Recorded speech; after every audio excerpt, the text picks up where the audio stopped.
can sound more official? Yes, I can. Anyway, greetings and welcome. I am Carionto, and today we have a bunch of other people, and we'll be doing a very silly and dumb thing. Hello. Indeed, let's introduce yourselves, all of you. Who are you?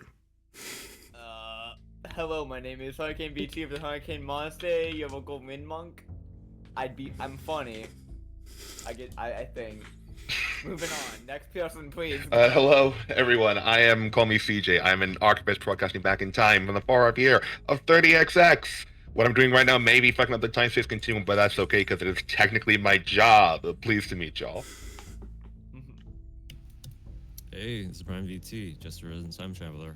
Here to learn everything I can about making music, movie, and art. I'm not on a time theme here. Oh, Brian, your reactor is still Boba, by the way. Yeah, I'm gonna work on it. I have to get Boba some water first. Yeah, water the cat. Alright. An important duty. Okay. So, oh yeah, right. This is as part of like a promotional thing. Us and a bunch of other people are like working on a little visual novel called My VTuber Can't Be This Cute. Yeah. Yep. It's. Is there like a demo or something? I forget. I forgot to look this up. No way There's a working demo, but I'm not sure if it's for public use yet. Ah, Yeah, right. it's still in Okay. progress. Well, it'll eventually be a thing. Yeah. Yes, this is mainly to Yep. generate buzz for it. Yep, and have some fun. Anyway, so today we're going to be doing something that I kind of have been personally wanting to do for a while because I think it's a really dumb thing and silly at other people. So let me just read what the publishers have written themselves.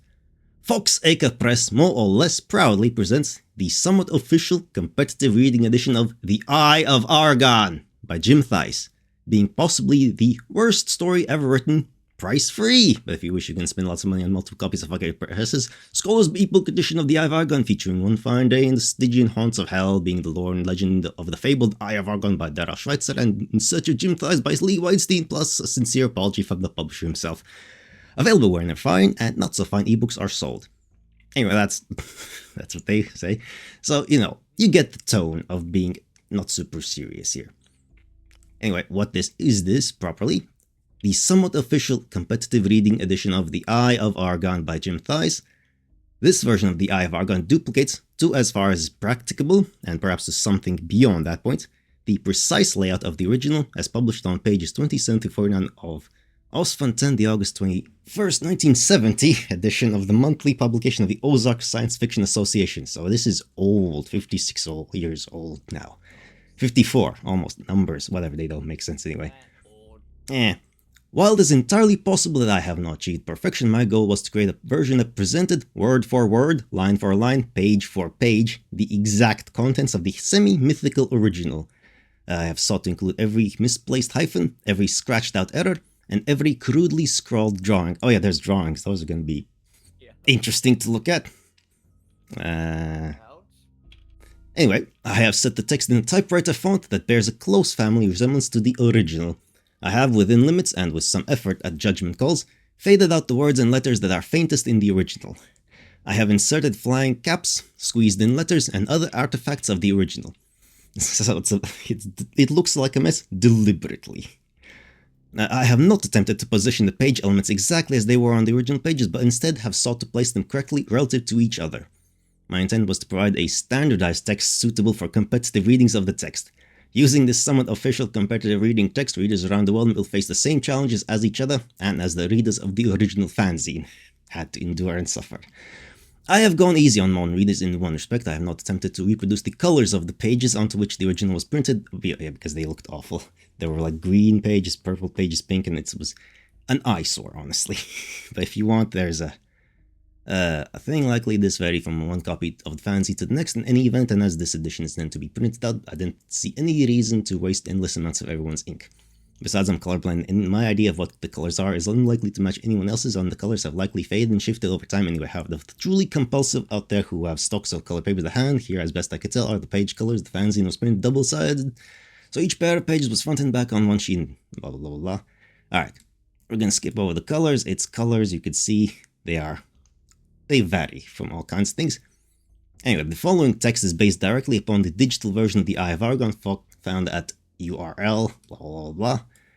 That was compared against the digital text at Dave Langford's website, ansible.co.uk. Multiple corrections were made based on a close examination of scanned pages found at Ansible, blah blah. The illustrations are likewise lifted from Ansible.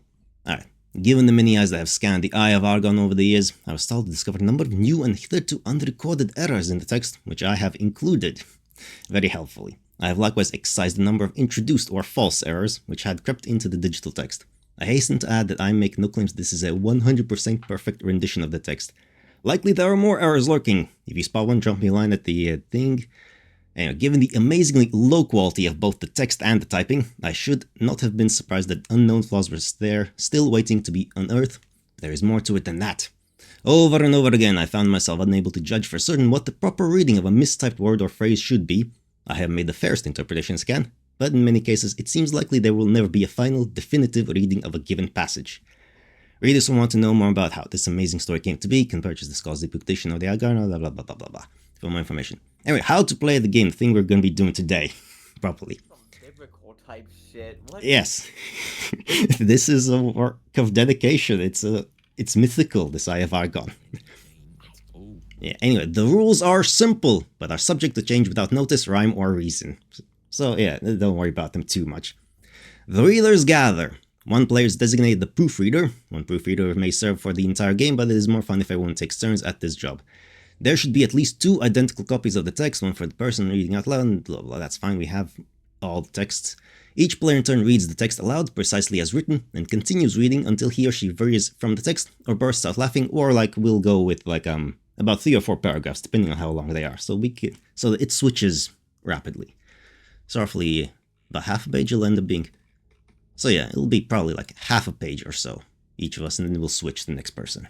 That's how we'll do that. Anyway. Oh yeah, here's some text or bursts out laughing, yeah. The ruling of the brief reading is final, subject to being shouted down by the group. If, when, the text contains a typographical error, i.e. swilveled instead of swiveled, the reader must read the word as written, not the correct word. So you must resist your inner urge to correct things. Indeed. In the case of a word that cannot be pronounced, or has no self-evident pronunciation under the usual rules of English, a good faith effort will be accepted. The group may elect to let a reader keep going until the proofreader rules he or she has made an error or laughs, or until a full page has been read. We'll do half page. It is generally considered more fun to encourage dramatic readings, or even reenactments, and not to worry about the utter precision at all times. No score is kept, there are no winners. Also that, yes. And the convention is that Grigner is pronounced Grigner. So let's try to remember that maybe. That's the one thing we'll try to be consistent. Grigner. It helps to add a little bit of grunt. By the end of this, you just leave it. It'll be anything. May as well be. Indeed. I honestly can't read, so it's probably gonna be my downfall. It's okay, it's gonna be fun. Half page, we swap out. Yeah, basically half page, or until completely butcher something incorrectly, or you laugh, essentially, and then we'll switch to the next person. Anyway, any other questions from anyone else? How are we deciding who goes first? I mean, I'll go first just to be the example starting thing, basically, and then we'll just go in Discord order, essentially. I mean, that's actually is the Discord order. So me, Kane, CJ, Brime, and then loops back. Yeah, that's simple enough. All right. Are we ready? The answer is no, but we'll begin anyway. Hell yeah. Born ready. No, you weren't. Not for this. No one was ready for this. But anyway. The Eye... Up like an hour ago. That's fine. Of Argon. No, an hour is a long time. You can wake up easily for that. By Jim Thighs. The weather-beaten trail wound ahead into the dust-raked... I already fucked up. Well, Well, racked, not raked. I missed the letter C. Anyway. Keep it going. Alright, fine.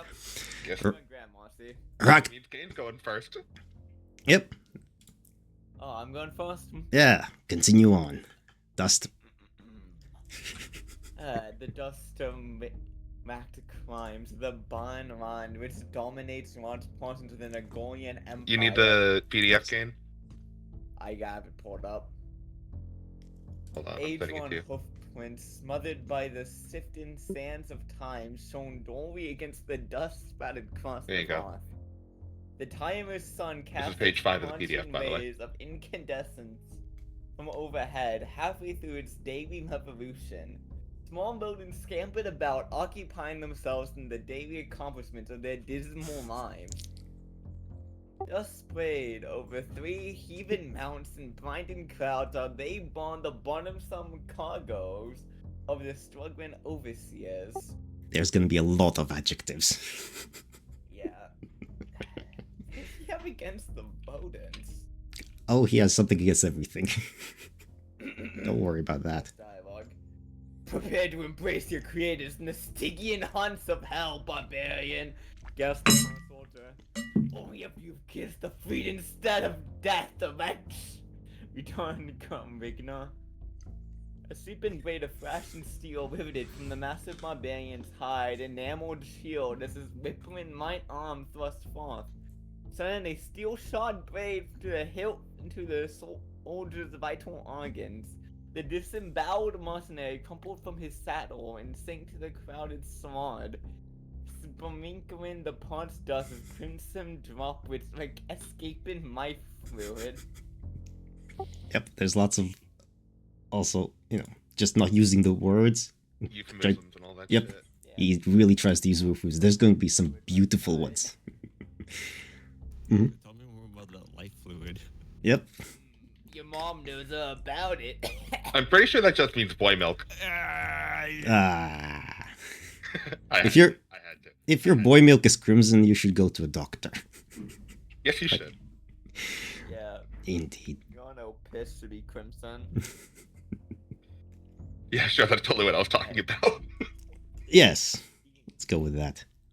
The enthused barbarian swiveled about, his shock of Nope. fire. Nope. You said the wrong word. Swiveled. Oh, swiveled? Yeah, it's I don't know. Swivel. And yep. Remember, the whole point is that you read out the typos. Remember? Anyway, CJ, take over then. No, then fine, you do it. Yeah. Okay. The enthused barbarian swiveled about, his shock of fiery red You hair said tossing swiveled. robustly. I said swiveled. What do you mean? Yeah, it's all good. Tossing robustly in the humid air currents as he faced the attack of the defeated soldier's fellow in arms. "Damn you, barbarian!" shrieked the soldier as he observed his comrade in death. A gleaming scimitar smote a heavy blow against the renegade's spiked helmet, bringing a heavy cloud over the accordion's misting brain. Shaking off the effects of the pounding blow to his head, Brigner brought down his scarlet-streaked edge against the soldier's crudely forged hauberk, clanging harmlessly to the left side of his opponent. The soldier stead whinnied as he directed the horse back from the driving blade of the barbarian. Brigner leashed his mount forward as the hoarsely piercing battle cry of his wilderness-bred race resounded from his grinding lungs. A twirling blade bounced harmlessly from the mighty thief's buckler as his rolling right arm cleft upward, sending a foot of blinding steel ripping through the Cimmerian's exposed gullet. A gasping gurgle from the soldier's writhing mouth as he tumbled to the golden sand at his feet and wormed agonizingly in his deathbed. Grigner's emerald green orbs glared lustfully at the wallowing soldier struggling before his chestnut-swirled mount. His scowling voice reverberated over the dying form in a tone of mocking mirth. "You city-bred dogs should learn not to antagonize your better." Reining his weary mount ahead, Grigner resumed his journey to the Fuck. Someone pick up. I think that's Brian, it's on you. I'm taken away from no goal. Resumed his journey to the Wait. bottom of page, Wait, which page did you 27, quote-unquote. Okay. Page 5 of the Grigner's PDF. weary mount. Right. Reining his weary mount ahead, Grigner resumed his journey to the Nuragolian city of Korzan, hoping to discover wine, women, and adventure to boil the wild blood coursing through his savage veins. The trek to Korzan was forced upon Grigner when the soldiers of Kryn were leashed upon him by a faithless concubine he had wooed. His scandalous activities throughout the Sumerian city had unleashed throngs of havoc and uproar among its refined patricians, leading them to attack a heavy reward over his head. He had barely managed to escape through the back entrance of the inn he had been guzzling in, as a squad of soldiers pounced upon him. After spilling a spout of blood from the leader of the mercenaries' account, as he dismembered one of the officer's arms, he retreated to his mount to make his way towards Gorzon, rumored to contain hordes of plunder and many young wenches for any man who has the backbone to wrest them away. Arriving after dusk in Gorzon, Grigner descended down a dismal alley, reining his horse before a beaten tavern. The red-haired giant strode into the dimly lit hostelry. Hostelry? I have no idea. Hostelry, yeah. Probably. But you did mess up that word. I'm pretty sure that means go to Alright, carry. let's continue on. They want to try to do at least somewhat following the rules, quote unquote. Vaguely. Anyway, Vaguely. Giant strolled into the dimly lit hostelry, reeking of foul odors and cheap wine. The air was heavy with choking fumes spewing from Shocking fumes. Oh, not fucking hell. joking. Alright, because there's only... the dumbest thing is I've read this one like 2 years ago already. And, Alright, Kane, you know where to pick up. Got this. sake. Yeah. The air was heavier, but shocking fumes spewing from the smoldering torches encased within deadened intact walls. Tables were crusted with groups of drunken thieves and cutthroats tossing dice and making love to Millen prostitutes. Abby Simone, okay. You said milling, by the way. I said Millen. Oh, my bad. Go ahead. Yeah. How do you like it? Female crouched alone at a nearby bench, giving her advanced mission to wholesomely occupy his time. The flickering torches cast weird shafts, luminescence dancing over the half-naked armpit of his choice. Her stringy, awkward twines of hair swaying gracefully over the little opaque nose. Nope, As she- not little. Not little. Oh, my. What? Yeah, Yeah, take it live. away then. Yes. Her stringy orchid twines of hair swaying gracefully over the lithe, Yes. opaque nose as she raised a half-drained mug to her pale red lips. Glancing upward, the alluring complexion noted the stalwart giant as he rapidly approached.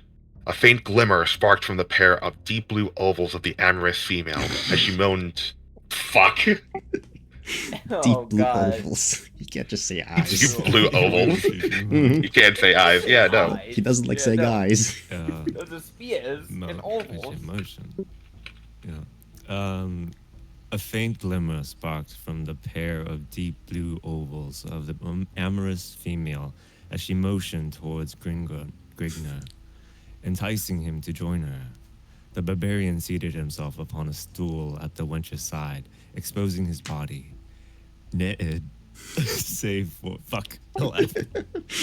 Yep. Oh, God. Some letters are missing Jade? as well. So. Yep, Nice. sorry, Carrie, it's back on you. Sorry, Yeah. Carrie. Naed save for a loincloth brandishing a long steel broadsword, an iron spiraled battle helmet, and a thick leather sandals. To her unobstructed view. Yeah? Fuck. For some reason my brain's turning off.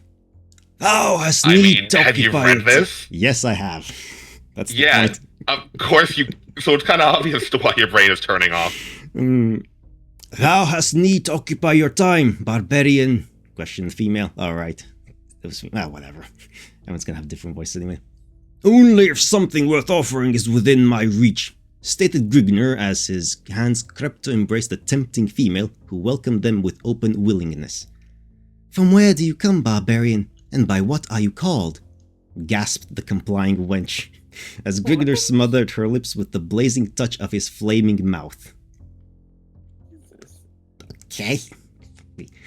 The engrossed Titan ignored the queries of the inquisitive female, pulling her towards him and crushing her sagging nipples to his yearning chest. Without struggle, she gave in, winding her soft arms around the harshly bronze hide of Grigner corded shoulder blades, as his calloused hands caressed her firm, protruding bust. "You make love well, wench," admitted Grigner as he reached for the vessel of potent wine his charge had been quaffing. That's a word. A flying foot caught the mug Grigner had taken hold of, sending its blood-red contents sloshing over a flickering crescent, leashing tongues of bright orange flame to the foot-trodden floor. I think that's half page. Yeah. As opposed to hoof-trodden, or wheel-trodden, or 1986 Honda Civic trodden. Indeed. For mine foot. I like the mental image where some guy just runs up and just drop kicks. Not Grignon, just the mug he's holding. Oh yeah. There's a lot of questionable choices here. Yeah, arms, sagging nipples, engrossed Titan. Oh yeah. Alright, anyway, Kane, back to you now. On the next page. Everyone talks about those erect nipples. No one ever talks about those sagging nipples. Indeed. Exactly. Nobody does. My sagging nipple, homie. Come on. Her nipples are sagging, but her breasts shut out like two mounds of steel. Yeah. It's a very peculiar position. Very. Indeed. Okay. Remove yourself, Sita. The mensch belongs to me. Rabbit, a drunken soldier too far consumed by the influences of his virile brew to take note of the superior size of his adversary. Grignar mightily bounded from the startled female. Nope, not lithely. He did say lithely. Yeah, no, it's not lithely. It's not lithely. It said lithely. It's lithely. Is it?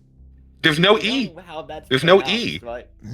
It's pronounced like I think I just don't know how things are spelled in general. No, there's no English is fucked like that. Yeah, there's no E. Lively is spelled with an E. It's... You know Myth is a one, right? I mean, this is an incorrect word to begin with. Yeah, but the whole point is that you read the bad spellings and you read the bad words. But what if you don't try to correct them? But what if you don't know either spelling? The correct one's Mythree. Perish. Not Mythree. Fair enough. They're trying to say Mythree. Just mispronounce every word. Then it'll be perfect. Yeah, my bad. Exactly. Mythree bound. I don't know English. Okay, fine. The soul thermal. Okay. His face went up to an ashen red ferocity, and eyes locked in a sand-filled blaze toward the slain soldier. Sorry, scene-filled? Okay, I know lively was different, but you said filled, not feral. Huh? Okay, fine. You do it then. Yeah, sure. Grignar lithely bounded from the startled female. His face lit up to an ashen... I said lithely! His face lit up to an ashen red ferocity, and eyes locked in a searing feral braid. Are you fucking kidding me? I love it when I braise my feral eyes. Braise my favorite way to yeah, braise with a nice barbecue sauce and liquid smoke and all that shit. Yeah. Fucking hell. God damn it. We're just not Right, just start from the next sentence. Yeah, it's fine. Alright, I want to try this. I'm no quitter. I ain't no quitter. Grignar literally bounded from the startled female. His face lit up to an ashen red ferocity, and eyes locked in a searing feral blaze toward the swaying soldier. We made it. To hell with you, braggart! Bellowed the angered accordion. Sorry, that's my bad. I said accordion. I mean, we don't know how that. It's a fictional word. I'd say that still works. Yeah, I'd say that still works. It's a major word. Yeah, but that is like still like you can very easily pronounce E as a schwa, so accordion. Yeah, accordion. Yeah, that's fine. Right, well, you guys are okay with that. As he hefted his finely honed broadsword, The staggering soldier clumsily reached toward the pommel of his dangling sword, but before his hands ever touched the oaken hilt, a silvered flash was slicing the heavy air. The thews of the savage's lashing right arm bulged from the glistening bronze hide as his blade bit deeply into the soldier's neck, lopping off the confused head of his senseless tormentor. With a nauseating thud, the severed oval toppled to the floor as the Hello? segregated shut up torso of Grigner's bovine antagonist swayed. Then collapsed. Okay, I won't fuck that up. It's about halfway in this. Also, apparently his enemy was like a fucking minotaur. What? It was like a cow or some shit, yeah. Bovine means Maybe. cow. Bovine Also- means like referring to cows and bulls. Usually, but this was written by a 17-year-old who was using all the adjectives. So I don't know if you Also, meant his that. head's an oval. Yes, also apparently. that everything is an oval. Yeah. Eyes are ovals, heads are Everything's an oval. ovals. You go through a door, that's an oval. Have fun. Alright, Some non-Euclidean geometry. Where does the oval go? That's right. It goes in the square hole. indeed. Exactly. Where are we? With a nauseating thud, the severed oval toppled to the floor as the segregated torso of Grigner's bovine antagonist swayed, then collapsed in a pool of swirled crimson. In the confusion, the soldiers' fellows confronted Grigner with unsheathed cutlasses, directed toward the latter's scowling makeup.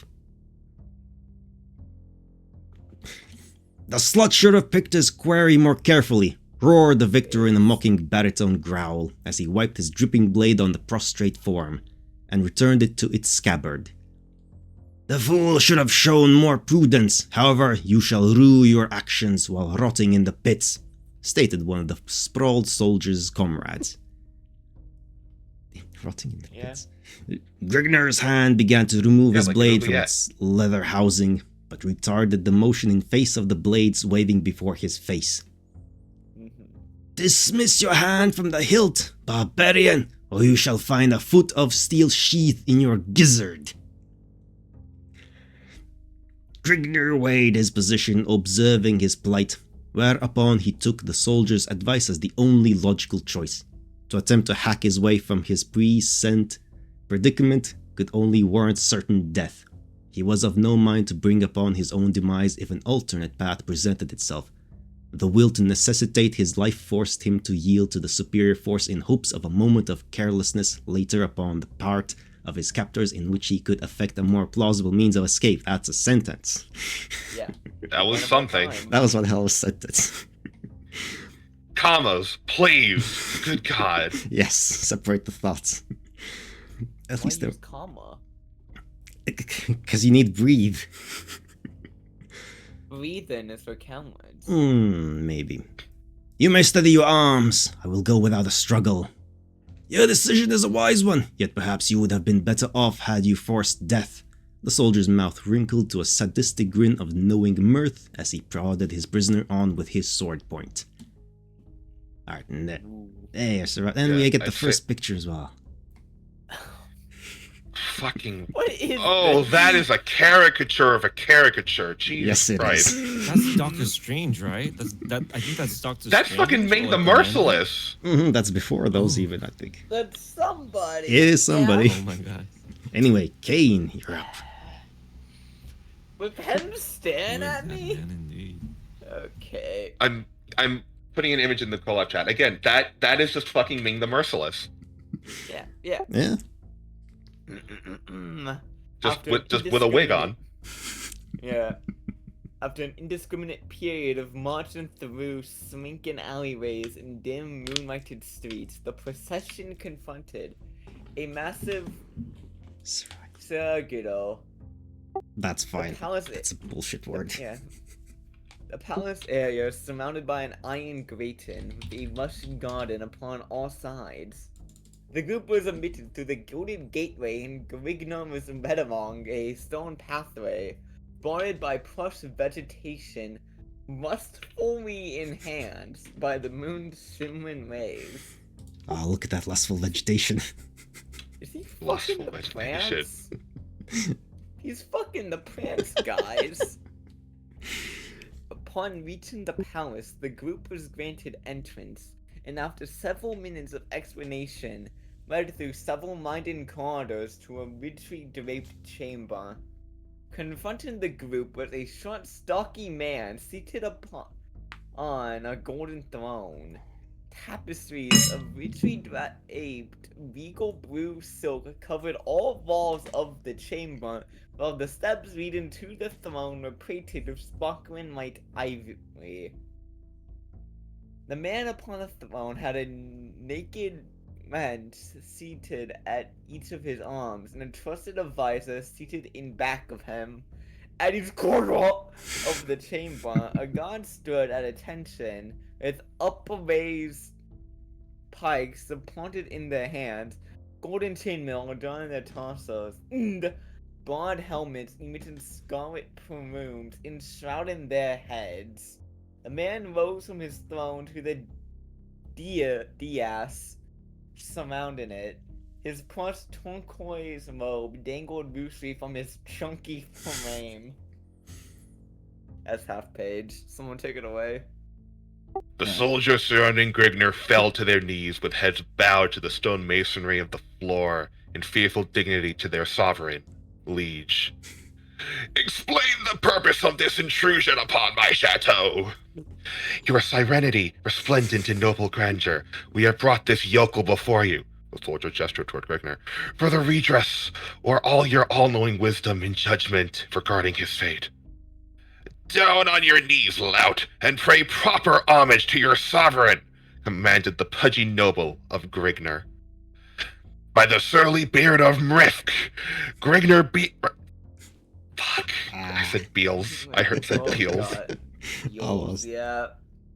We're getting so many This nonsense story words. does something Indeed. to you.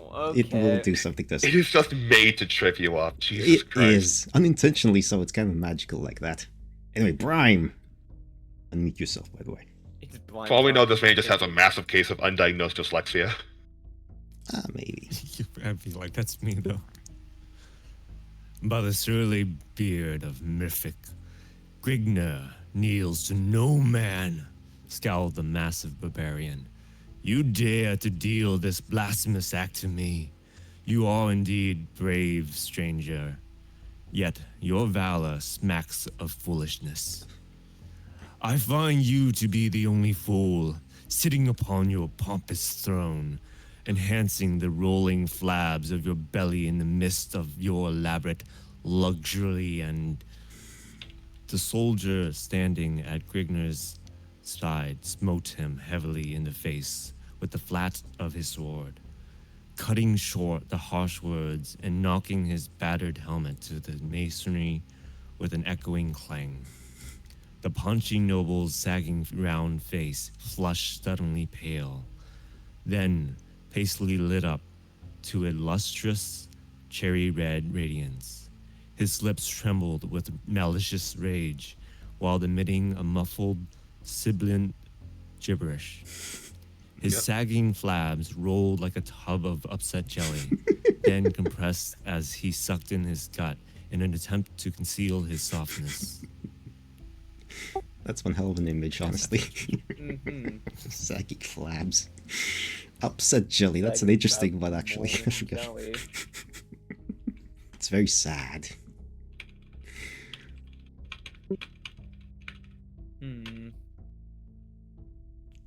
Next page. Yeah. Yeah, leave the Yeah, means carry very back on you. Oh, yeah.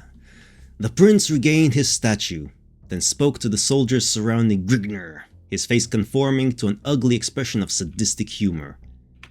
Take this uncouth heathen to the vault of misery, and be sure that his agonies are long and drawn out before death can release him. As you wish, sire. Your command shall be heeded immediately, answered the soldier on the right of Grigner as he stared into the barbarian's seemingly unaffected face. The advisor seated in the back of the noble slowly rose and advanced to the side of his master, motioning the wenches seated at his sides to remove themselves. He lowered his head and whispered to the noble. Eminence, the punishment you have decreed will cause much misery to this scum, yet it will last only a short time, then release him to a land beyond the sufferings of the human body. Why not mellow him in one of the subterranean vaults for a few days, then send him to that life labor in one of your buried mines? To one such as he, a life spent in the confinement of the Stygian pits will be an infinitely more appropriate and lasting torture. The noble cupped his drooping double chin in the folds of his brimming palm. Yeah, brimming usually has two M's. Yeah, briming, exactly. Meditating Wait, for... Brime, I didn't know you were a part of this. Holy shit. Blind mention? Oh my god. Secret appearance. I traveled too far back in time. A little bit. Yeah, Actually, he actually I wrote gotta be this. careful about that. You gotta be Yeah, careful. that's what happens when you just travel back in time instead of just broadcasting back in time. That's the rub. Alright. Meditating for a moment upon the rationality of the counselor's words, then raised his shaggy brown eyebrows and turned toward the advisor, eyes aglow. And now, Kane, you get that word now. Oh yeah, thank you. Dot. As always, Agathund, you speak with great wisdom. Your words ring of great knowledge concerning the nature of one such as he, saith the king. The noble Tron turned the prisoner with a noticeable shimmer reflected in his frog-like eyes, and his lips contorted to a greasy grin. I have decided to void my previous decree. The prisoner shall be removed to one of the palace's underground vaults. There he shall stay until I have decided that he has sufficiently simmered, whereupon he is to be allowed to spend the remainder of his days at labor in one of my mines. That's what you do. You What? simmer the prisoners. Yeah, like you soup. simmer them, and then you just want like a fly for a hot minute, just like, crisp them up, Upon hearing this, Grigna realized that his fate would be less merciful than death to one such as he, who is used to roaming the countryside at will. A life of confinement would be more than his body and mind could stand up to. This type of life would be immeasurably worse than death. That line's actually kind of good. I should now understand the ways of your twisted civilization. I simply defend my honor and am condemned to life confinement by a pig who sits on his royal ass, ruin has known nothing of the affairs of the man he imagines to rule. Vexus Grigna? Enough of this. Away of this slut before I loose my control. Seeing the peril of his position, Grigna searched for an opening, cushioned prudence to the sword.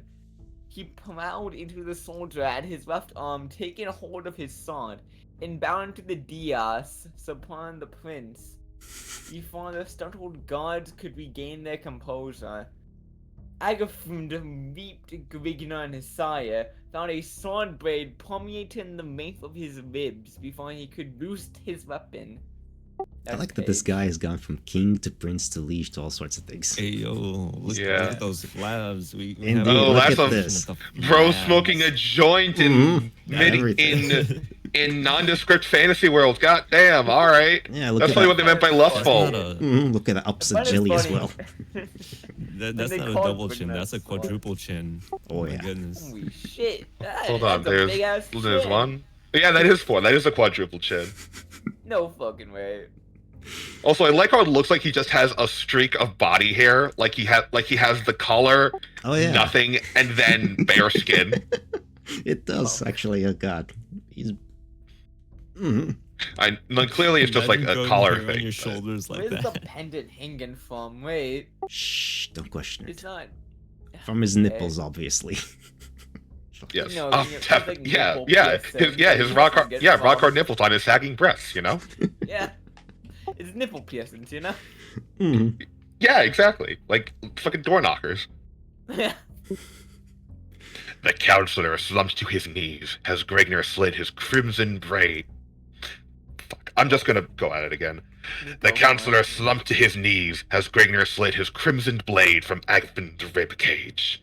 The fat prince stood undulating in insurmountable fear before the edge of the fiery-maned comet, his flabs of jellied blubber pulsating to and fro in ripples of flowing terror.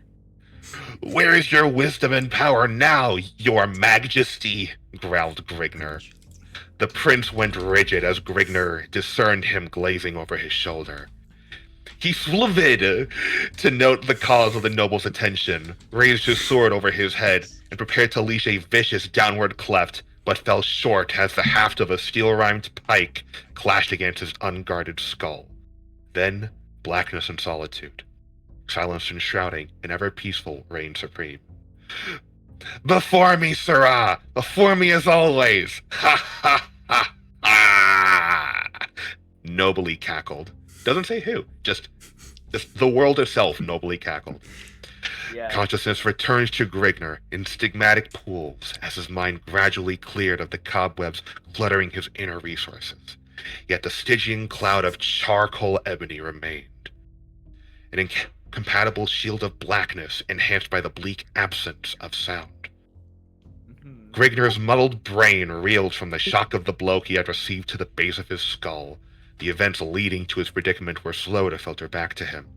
He dickered with the notion that he was dead and had descended or sunk, however it may be, to the shadowed land beyond the aperture of the grave, but rejected this hypothesis when his memory sifted back within his grips. Where the hell does that "the" go in? It's an Why inserted is word. that- It was a It's a correction. thought. Yeah. Yeah, But it's it just something we've which done it. line does it go to? Within or precarious? What the I fuck? think Who knows? Thought. You read it top down. Sure. Oh. This was not the land of the dead. It was something infinitely more precarious than anything the grave could offer. Death Don't promised get an open infinity inside. of peace, not the finite misery of an inactive life of confined. I said confined, god damn it. Oh, Not the me's not the final museum. I'd say you just continue. integrity. That's already of been the half same page. I man. mean, the whole point is like on Mind. typos you pass, but alright, fair enough. I mean, it's Yeah. already been half. Forever concealed from the life-bearing shafts of the beloved rising sun. The orb that had been before taken for granted, yet now cherished above all else. To be forever refused further glimpses of the snow-capped summits of the land of his birth. Never again to witness the thrill of plundering unexplored lands beyond the crest of a bleeding horizon. And, perhaps worst of all, the denial to ever again encompass the lustful excitement of caressing the naked curves of the body of a trim yound wench. This palace... Us. Why did I say this palace? This was indeed one of the buried chasms of hell concealed within the inner depths of the palace's despised interior.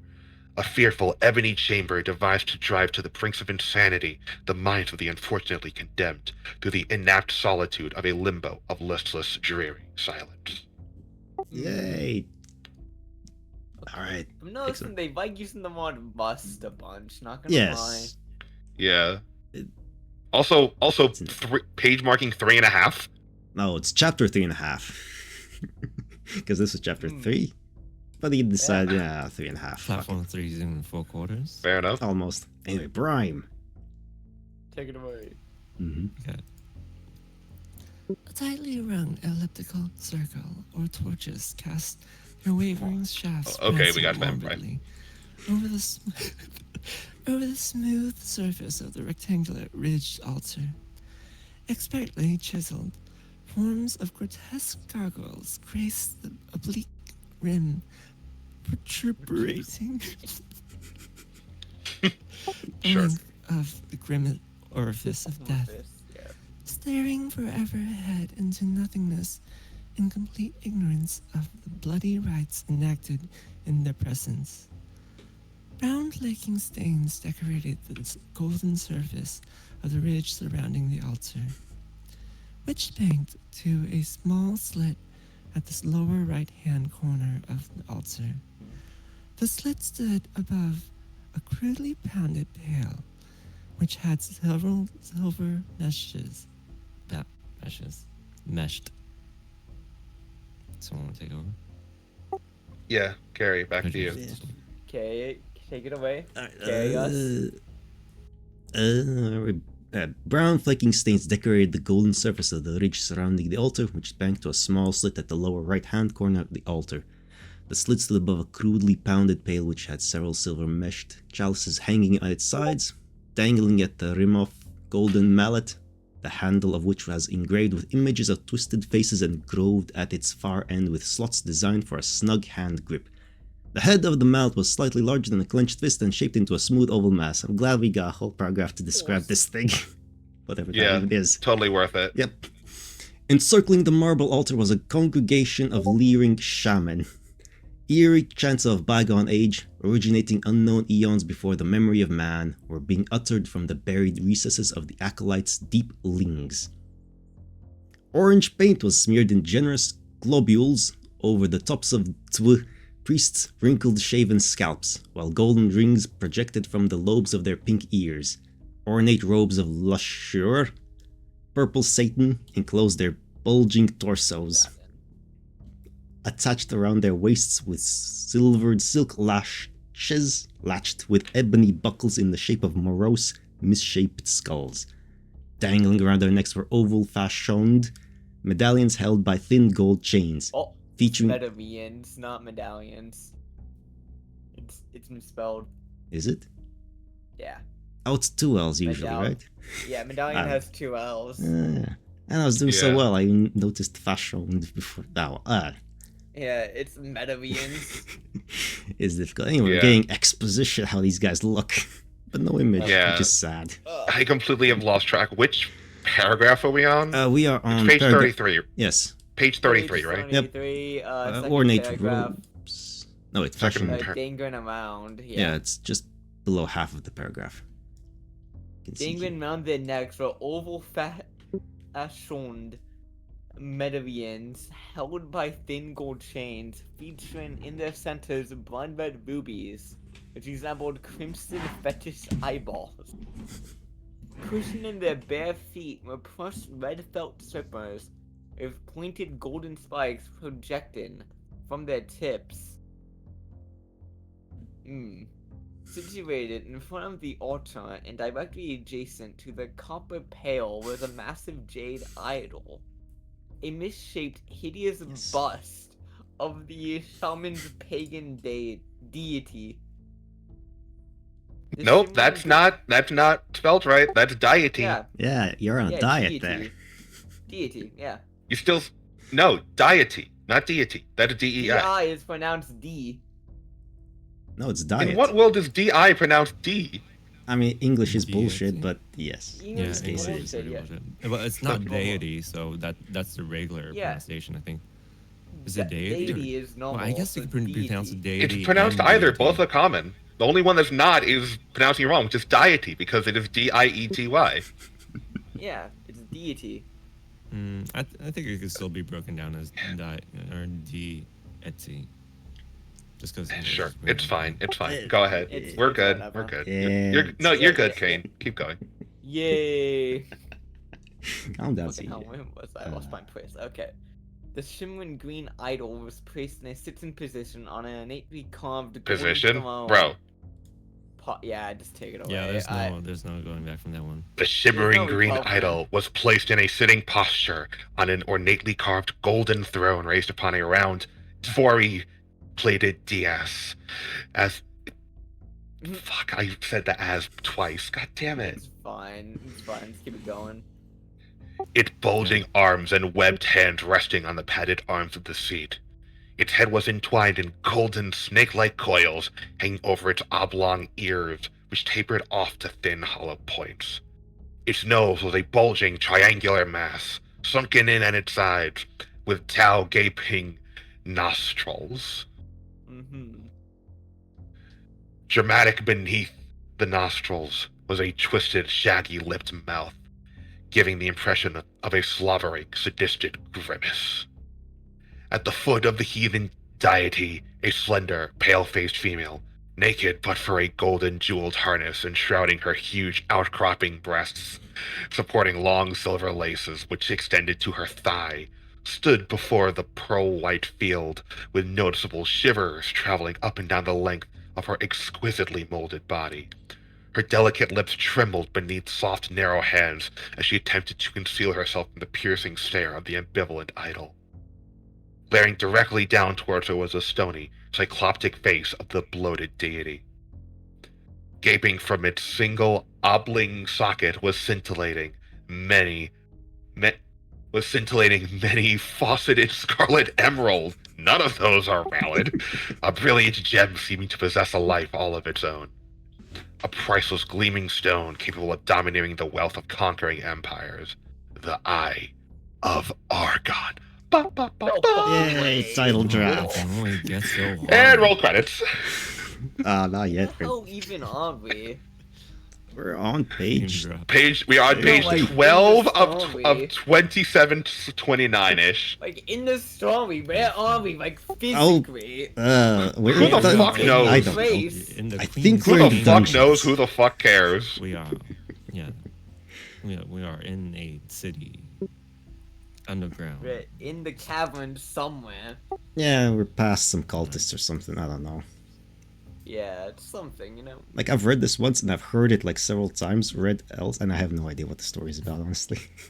It's That's fine. the whole point. It's just words. It It's is just an amalgamation of words. He found the thesaurus, but no spell check.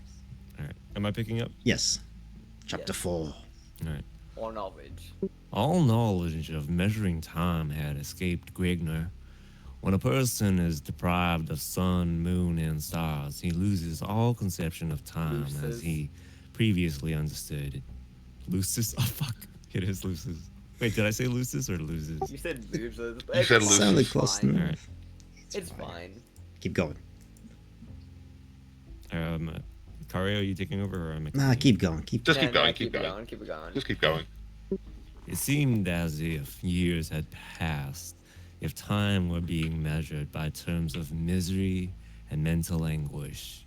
Yet, he estimated that his stay had only been a few days in length. He had slept 3 times and had been fed 5 times since his awakening in the crypt. However, when the actions of the body are restricted, its needs are also affected. The need for nourishment and slumber are directly proportional to the functions the body has performed, meaning that when free and active, Grigner may become hungry every 6 hours and witness the desire for sleep every 15 hours, whereas in his present condition, he may encounter the need for food every 10 hours and the want for rest every 20 hours. All methods he had before depended upon were extinct in the dismal pit.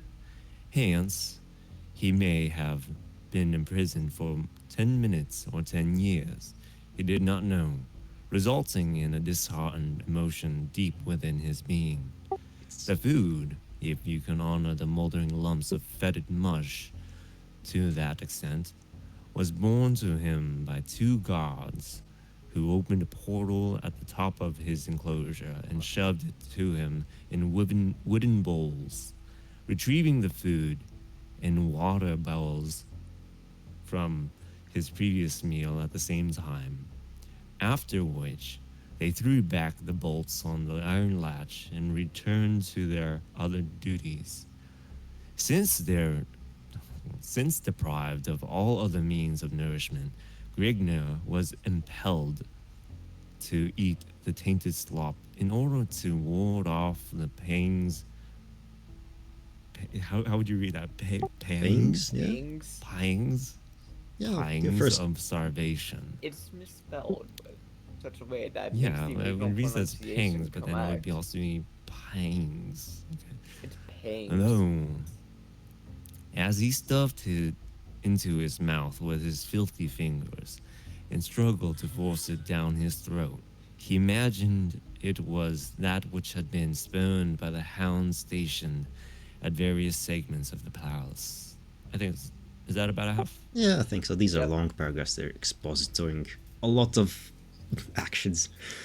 There was little in the barren vault that could occupy his body or mind. He had paced out the length and width of the enclosure time and time again, and tested every granite slab which consisted the walls of the prison in hopes of finding a hidden passage to freedom, all of which was to no avail other than to keep him busy and distract his mind from wandering to thoughts of what he believed was his future.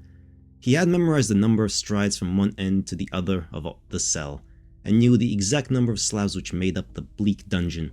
Numerous schemes were introduced and alternately discarded in turn as they succeeded to unravel to him no means of escape which stood the slightest chance of success. Fucking hell. Anguish continued to mount as his... Yes, words. Anguish continued to mount as his means of occupation rapidly exhausted. Suddenly, without notive, he was routed from his contemplations as he detected a faint scratching sound at the end of the crypt opposite him. The sound seemed to be caused by something trying to scrape away at the granite blocks the floor of the enclosure consisted of, the sandy scratching of something like an animal's claws. Grigner gradually groped his way to the other end of the vault, carefully feeling his way along with his hands ahead of him. When a few inches from the wall, a loud penetrating squeal and the scampering of small padded feet reverberated from the walls of the roughly hewn chamber. Grigner threw his hands up to shield his face and flung himself backwards upon his buttocks. A fuzzy form bounded to his hairy chest, burying its talons in his flesh while gnashing towards his throat with its grinding white teeth, its sour, fetid breath scorching the skirming barbarian's dilating nostrils. Grigner grappled with the lashing flexor muscles of the repugnant body of a gargantuan, brown-hided rat, striving to hold its razor teeth from his juicy jugular as its beady grey organs of sight glazed into the flaring emeralds of its prey. Fucking hell. Ew, not that juicy jugular. Organs of sight is like, fucking hell. Just use eyes. I think I figured out why it's called the Eye of Argon. Everything's... Because Yeah, they don't because... fucking say it. Yep. That was what hell... Oh god, those are some paragraphs. Gargantuan was nice. This guy fucking bubs Gave her eyeballs. effort, though. We'll Yeah. give that. Yeah. Anyway, Kane. Mm-hmm. Good luck. Morton's prey. Begin. Okay. Taking hold of the Moden around its mean, growling stomach with both hands, Grigner pried it from his crimson-rent breast, removing small patches of frayed flesh from its chest in the motion between the squalid black claws of the starving beast. Holding the Moden at arm's length, he cupped his right hand over his frothen face, constricting his fingers into a vice-like fist over the quivering head. Retaining his grips on the mat, Grigner flexed his outstretched arms while slowly twisting his right hand clockwise, and his left hand counter-clockwise motion. The rodent let out a tortured squall, drawn scarlet as it violently dug its foam-flecked fangs into the barbarian's sweating palm, causing his face to contort to an ugly grimace as he coughed beneath his breath. Braith. That's Braith. Oh, Braith, my bad. Oh, that All good. sentence was fucking stroke. Okay. It really was. Yeah, it makes you question how to pronounce actual normal words sometimes. Yeah. The semantic degradation is real. Mm-hmm. Alright, moving on, Christian Monk. Sure, let's move on. With a loud crack, the rodent's head parted from its squirming torso, sending out a sprinkling shower of crimson gore and trailing a slimy string of disjointed vertebrae. Snapped trachea, esophagus, and jugular, disjointed hyoid bone, morose, purple stretched hide, and blood-seared muscles. Did he explode the rat? Yes, he did. He basically did just by tearing its head off. Mhm. So apparently he Tear can his just head do off. that. It was a very fat We got rat. the esophagus, the jugular, the hyos, the hide, and the muscles ripped out. Yeah, he had his biology textbook this time around when he wrote that. Wait, let me. The fuck even Hey, is what a the hell is- hyoid bone? I have no idea. There's a thyroid bone up there? Apparently like the hyoid bone is like right below the jaw and like right above like the throat and larynx. It's kind of around there. Oh, okay. Wow. It rests Like lies between the Thais just base of the had, like, an mandible and the adamant- third cervical vertebrae. Good. So it's kind of between the chin and a piece of cartilage. Gotcha. He's gotta have an anatomy book just like open and just like start pulling out like random words. I mean, yeah, he was a student at the time, so. I mean, he's probably an optometrist now, so. Anyways. We're all laughing, but he's probably like hugely successful. Yeah. That's awesome. The little thing in red is the hyoid bone. I I just see. posted it. Neat. Shove more adjectives in there. You got it, buddy. Oh yeah, he will. Need more Don't you worry adjectives, about we don't that. have enough. We will never run out of adjectives. Okay. From winging the broken body to the throng, Grigna shook his blood-streaked hands and wiped them against his thigh until dry, then wiped the blood that had showered his face and from his eyes. Oh, they called it eyes. You mean ovals? Orbs? Emeralds? Pearls? Come on. Again, setting himself upon the jagged floor, he prepared to once more revamp his grim meditations. He told himself that as long as he still believed the gust of life through his lungs, hope was not lost. He told himself this, but found it hard to comprehend in his gloomy surroundings. Yet he was still alive, his bulging sinews at their peak of marvel, his struggling mind floating in a mile of impressed excellence of thought. Plot after plot sifted through his mind in energetic contemplations. But contemplations. Yeah, I he was a smart About half man, paragraph. apparently. Yep, half page, you know? it is. Good job. That was. It is a challenge. Yeah. All right, CJ. Right. Take it away. Where, Then God, it where hit the him. fuck are we up? Halfway. Then through. it hit him. Minutes may have passed in silent thought, or days, he could not tell. But he stumbled at last upon a plan that he considered as holding a slight margin of plausibility. He might die in the attempt, but he knew he would not submit without a final bloody struggle. It was not a foolproof plan, yet it built up a store of renewed vortex energy in his overwrought soul. Though he might perish in the execution of the escape, he would still be escaping the life of infinite torture in store for him. Either way, he would still cheat the gloating prince of the succored revenge his sadistic mind craved so dearly. The guards would soon come to bear him off to the prince's buried mines of dread, giving him the sought-after opportunity to execute his newly formulated plan. Groping his way along the rough floor, Grigner finally found his tool in a pool of congealed gore, the carcass of the decapitated rodent, the tool that the very filth he had been sentenced to spawned. When the time came for action, he would have to be prepared, so he set himself to rending the sticky hulk in grim silence, searching by the touch of his fingertips for the lever to freedom. "Up to the altar and be done with it, wench!" ordered a fidgeting shaman as he gave the female a grim stare, accompanied by the wrinkling of his lips to a mirthful grin of delight. The girl burst into a slow, steady whimper, stooping shakily to her knees and cringing woefully from the priest with both arms wound snake-like around the bulging jade chin rising before her scantily attired figure. Her face was redly inflamed from the salty flow of tears spouting from her glassy, dilated eyeball. You made. What's Yep. going on?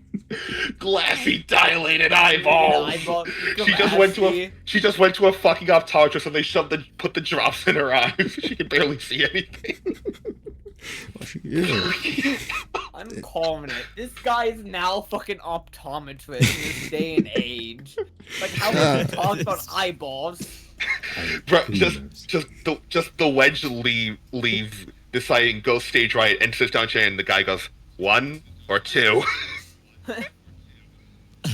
With short, heavy footfalls, the priest approached the female, his piercing stare never wavering from her quivering young countenance. Halting before the terrified girl, he projected his arm upward and motioned her to arise with an upward movement of his hand. The girl's whimpering increased slightly, and she sunk closer to the floor rather than arising. The flickering torches outlined her trim build with a weird, ornate glow as it cast a ghostly shadow dancing in hard waves of splendor over smoothly worn whiteness of the marble-hewn altar. The shaman's lips curled back farther, exposing a set of blackened, decaying molars which transformed his slovenly grin into a wide, greasy arc of sadistic mirth, and alternately interposed into the female a strong sensation of stomach-curdling nausea. "Have it as you will, female," gloated the enhanced priest as he bent over at the waist, projecting his ape-like arms forward and clasped the female's slender arms with his hairy round fists. With an inward surge of his biceps, he harshly jerked the trembling girl to her feet and smothered her salty wet cheeks with the moldy touch of his decrepit, dull red lips. Decrepit. Yeah. Decrepit. And enhanced. He got upgrades. +1 to the Enhanced. priest. Yeah, instead of back and decayed molars. I just have expected those to be eyeballs. Yeah, I mean, he trips us up. Changing up. Anyway, well done. Instead of back and decaying eyes, you see, like, it's perfectly. Mm-hmm. Alright, Bran, Beautiful. take it away. The vile stench. And the vile stench of the shaman's hot, fetid breath overcame the nauseated female with a deep, soul-searing sickness, causing her to wrench her head backwards and regurgitate a slimy, orange-white stream of swelling gore over the richly woven purple robe of the enthused acolyte. The priest's lips trembled with a malicious rage as he removed his callous paws from the girl's arms and replaced them with tightly around her undulating neck, shaking her violently to and fro. The girl grasped a tortured groan from her clamped lungs, her sea blue eyes bulging forward from damp sockets. Cocking her right foot backwards, she leashed it desperately outward with the strength of a demon possessed, lodging her sandaled foot squarely between the shaman's testicles. Between This them. startled priest Always go for the groin. released his crushing. Weak point. That's my purse. I don't know you. That's The Exactly. startled priest released his crushing grip, crimping his body over at the waist, overlooking his recessed belly, wide open in the deep chasm. His face flushed to a rose-red shade of crimson, eyelids fluttering wide with eyeballs protruding blindly outwards from their sockets to their outmost perimeters, while his lips quivered wildly about, allowing an agonized wallow to gust from forth as his breath billowed from burning lungs. His hands reached out, clutching his urinary gland as his knees wobbled rapidly about for a few seconds, then buckled, causing the ruptured shaman to collapse in an egg-huddled mass to the granite pavement, rolling helplessly about in his agony. The pathetic screeches of the shaman groveling in dejected misery upon the hand-hewn granite-laid pavement, worn smooth by countless hours of arduous sweat. Why is that why okay? We have to know what the granite's Sweat like. and toil. Yeah, we have to know the life story of the granite. You have to The know what the granite granite's was like, that crafted he's by the armed. best of smiths in the city. Entoiled, a welter of ichor oozing through his clenched hands, attracted the perturbed attention of his comrades from their foetid undulations. Ulations? I don't know what that word is. Nobody knows. The actions of this rebellious wench bespoke the credence of an unheard of sacrilege. Never before in a lost mage of untold eons had a chosen one dared to demonstrate such blasphemy in the face of the cult's idolic deity. Yay. Got that. That was a Oh, thing. Jesus Christ. Mm-hmm. At least it makes you feel better about your own writings, right? Yeah, makes me feel confident. The script of the game we are working on. Mm-hmm. Alright. The girl cowered in unreasoning terror, helpless in the face of the emblazoned acolyte's rage, her orchid tousled face smothered betwixt her bulging bosom as she shut her curled lash tightly, hoping to open them and find herself awakening from a morbid nightmare. Yet, the hand of destiny decreed her no such mercy. The antagonized pack of leading shaman converging tensely upon her prostrate form were entangled all too lividly in the grim of web of reality.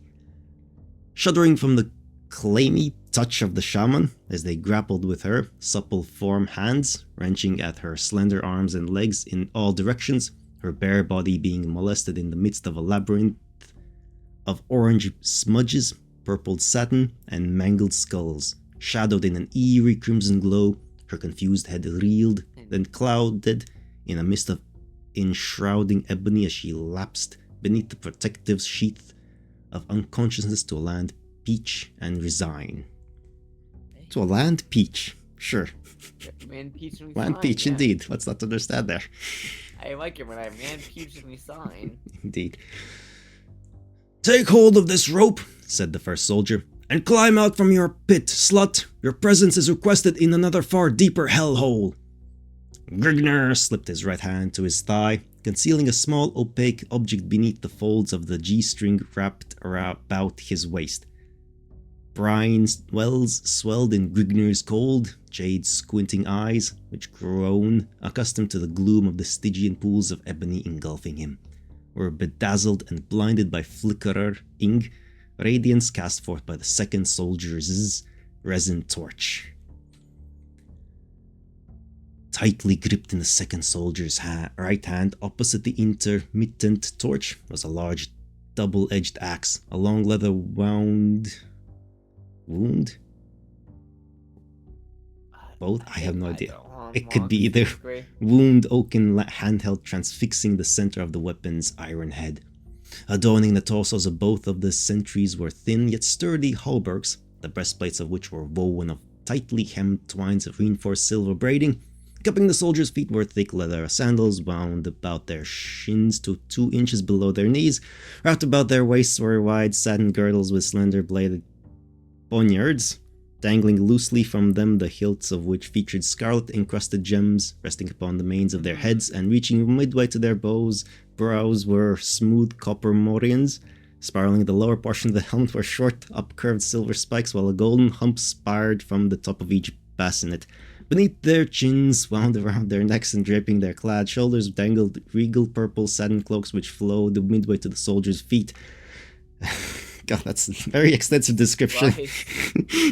Hand over. Know what they're wearing, you That know? is one massive fucking sentence. Too. Yep, to He describe finally adds commas, and it's for to describe the most insane bullshit. Yeah, if we're useless, describing how the soldiers look and we'll never meet them again. There's not enough crimson, not gonna lie. We need more. Like, we need some ovals and crimson added, you know? Yep. Alright, I'll finish the page. Hand over hand, feet braced against the dank walls of the enclosure, huge Grigner ascended from the moldering depths of the forlorn abyss, his swelled limbs stiff due to the boredom of a timeless inactivity, compounded by the musty atmosphere and jagged granite protuberance against his body, craved for action. The opportunity now presenting itself served the purpose of oiling his rusty joints and honing his dulled senses. Yeah, we're about to get some action. Take it away. Oh, hell yeah. Yeah. He braced himself, facing the second soldier. The sentry's stature was mildly exaggerated in the glare of the flickering crescent cuppings in his right fist. His eyes were wide open and a slightly slanted owlish gaze. enhanced in their sinister intensity by the hawk-bill carve of his nose and pale yellow peak of his cheeks. "Put your hands behind your back," said the second soldier as he raised his axe over his right shoulder blade and casted a wavering glance. "We must bind your wrists to parry any attempt to escape. Sure to make the knot a stout one, Bloig. We want our guests to take leave of our guidance." There's never a kid and named him Bloig. Bloig grasped Grignor's left wrist and reached for the barbarian's right wrist. Grignor wrenched his right arm free and swiveled to face Bloig. Reached beneath his loincloth with his right hand. He sentry grappled at his girdle from the sheathed dagger, but recoiled short of his intentions as Grignor's right arm swept to his gorge. The soldier went limp, his bobbing eyes rolling beneath fluttering eyelids, a deep welt across the spouting gullet. Without lingering to absorb the result of his efforts, Grignor dropped to his knees. The second soldier's axe crept over Grignor's head in a buzz of silver ferocity, severing several scarlet locks from his scalp. Oh, fucking scarlet! Coming to rest in his fellow's stomach, the iron head crushed the mail and flesh of splintering frost, spilling a pool of crimson entrails of the Grand Pain. More fucking crimson! I swear to God. He has one color word and that's it. Scarlet and crimson. I mean, those are good words. At least. Because prison is just a really cool word, okay? It just sounds cool. I mean, it is. Stop. Yeah, it's why my Scarlet and half crimson angel, are half devil awesome. OC has like crimson wings and a crimson sword and crimson eyes and Yeah, scarlet flesh, you know? oh god. Okay, what in the fuck? Next you're gonna tell me that this fucking story is what inspired Scarlet Rod in Elden Ring. Trying to figure out what even happened. He's the in this fight major scene. writer. What?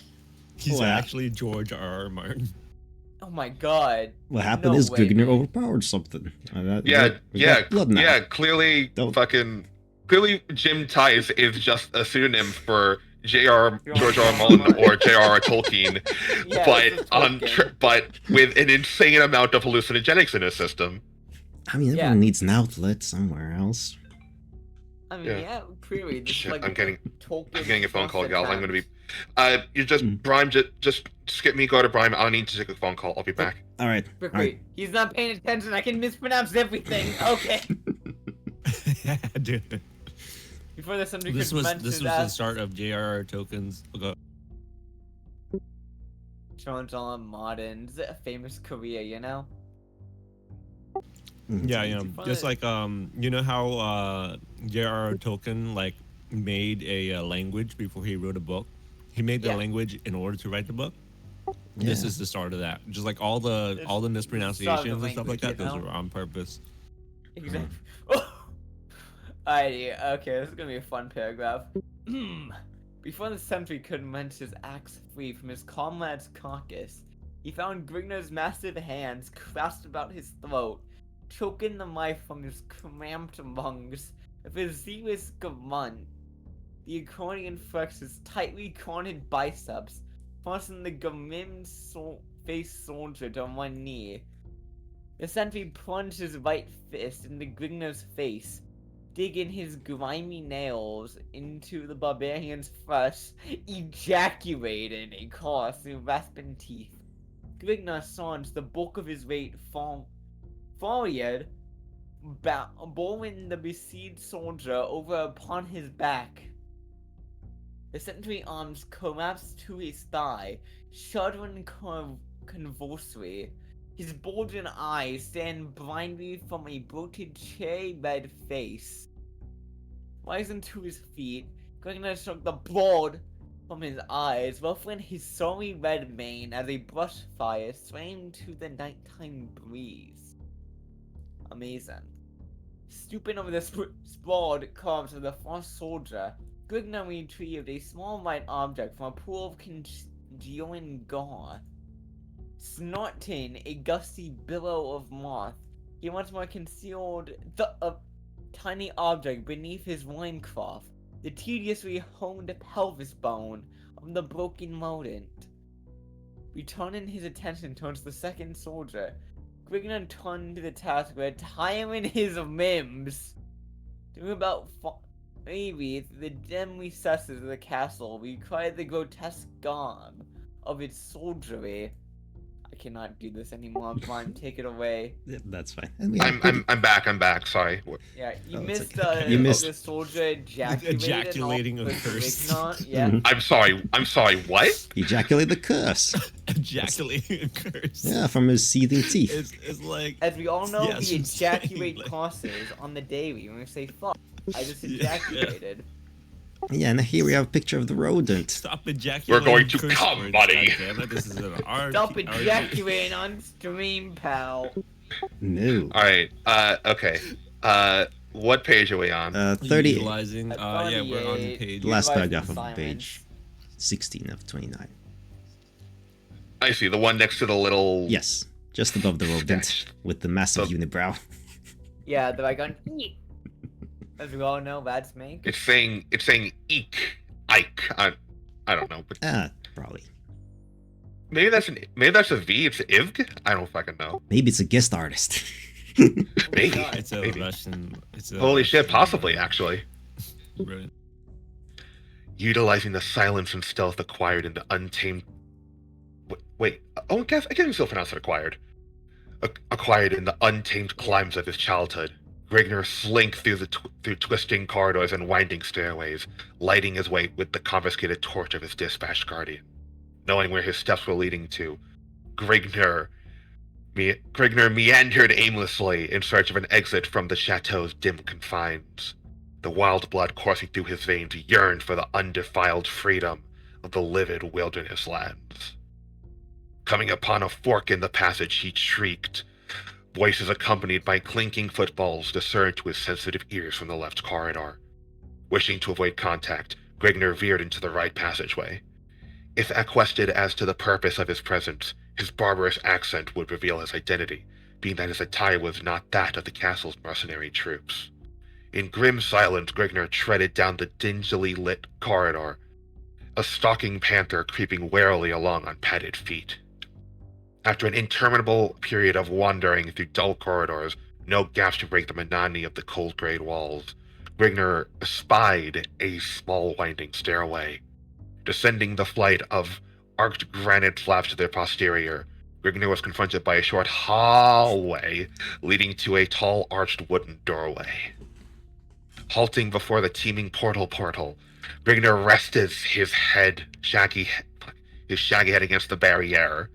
Detecting no sounds from within, he grasped the looped metal handle of the door, his arm surging with a tremendous effort of bulging muscles, yet the door would not budge. Retrieving his axe from where he had sheathed it beneath his girdle, he hefted it in his mighty hands with an appeased grunt, and wedging one of its blackened edges into the crack between the portal and its iron-rimmed sill, grazing his sandaled right foot against the rougely hewn wall, teeth tightly clenched, Grigner apple-levered the oaken haft, employing it as a lever whereby to pry open the barrier. The leather-wound hilt bending to its utmost limits of endurance, the massive portal swung open with a grating of snapped latch and rusty iron hinges. Glancing about the dust-swirled room in the gloomily dancing glare of his flickering cresset, Grigner eyed evidences of the enclosure being nothing more than a forgotten storeroom. Miscellaneous articles required for the maintenance of a castle were piled in disorganized heaps at infrequent intervals toward the wall opposite the barbarian's piercing stare. Utilizing long, bounding strides, Grigner paced his way over to the mounds of supplies to discover if any articles of value were contained within their midst. I think that's like half bigger Yeah, of the it's- page. Yeah. I think more than that even. Yeah. Yeah. Yeah, Well yeah, done. It's Thank you. piercing gaze for a strong room. Mm-hmm. He sees right through it, you know? He saw everything. Yeah. Yeah, totally. Yeah. All the lies the strong room's telling. And everything's bulging, the muscles on the door and everything. Yeah, everything's bulging. Rignor's bulging, you know? Mm-hmm. Alright, After Brian. being ejaculated on by that god. What? Where am I picking? Glancing or Detecting. detecting? Detecting. Detecting. Okay. Detecting a faint clinking sound, Gregner sprawled to his left side with the speed of a striking cobra, landing harshly upon his back, torch and axe loudly clattering to the floor in the morass of sparks and flame. A elm-woven board leaped from collapsed flooring, clashing against the jagged flooring and spewing a shower of orange and yellow sparks over Grigner's startled face. Rising uneasily to his feet, the half-stunned accordion glared down at the gruesome arm of death as he unwittingly sprung. That is. If not for his keen auditory organs and lightened steeled reflexes, Grigner would have been groping through the shadowed hell pits of the Grim Reaper. He had unknowingly stumbled upon an ancient, long forgotten booby trap, a mistake which would have stunted the perusal of longevity of one less agile. A mechanism similar to that of a miniature catapult was concealed beneath two collapsible sections of granite flooring. The arm of the device was 4 feet long, boasting razor-like cleats at regular intervals along its face, with which it was secured. My brain is melting. Luckless body of its would-be victim. Grigner had stepped upon a concealed catch which realized a small metal latch beneath the two granite sections, causing them to fall inward and thereby loose the spiked arm of death they precariously held in. Okay, new picture next continue on? page. Yeah, He yeah. took one glance at it and he immediately recognized the trap and how it functioned exactly. Yeah, he's a Exactly. genius engineer. Yeah. The spiked arm of death. Yeah, groping Partially the Grim Reaper. out of curiosity and partially out of inordinate fear of the becoming a pincushion for a possible second trap, Grigner plunged his torch into the exposed gap into the floor. The floor of a second chamber stood out 7 feet below the glare. Tossing his torch through the aperture, Grigner grasped the side of an adjoining tile, dropping down.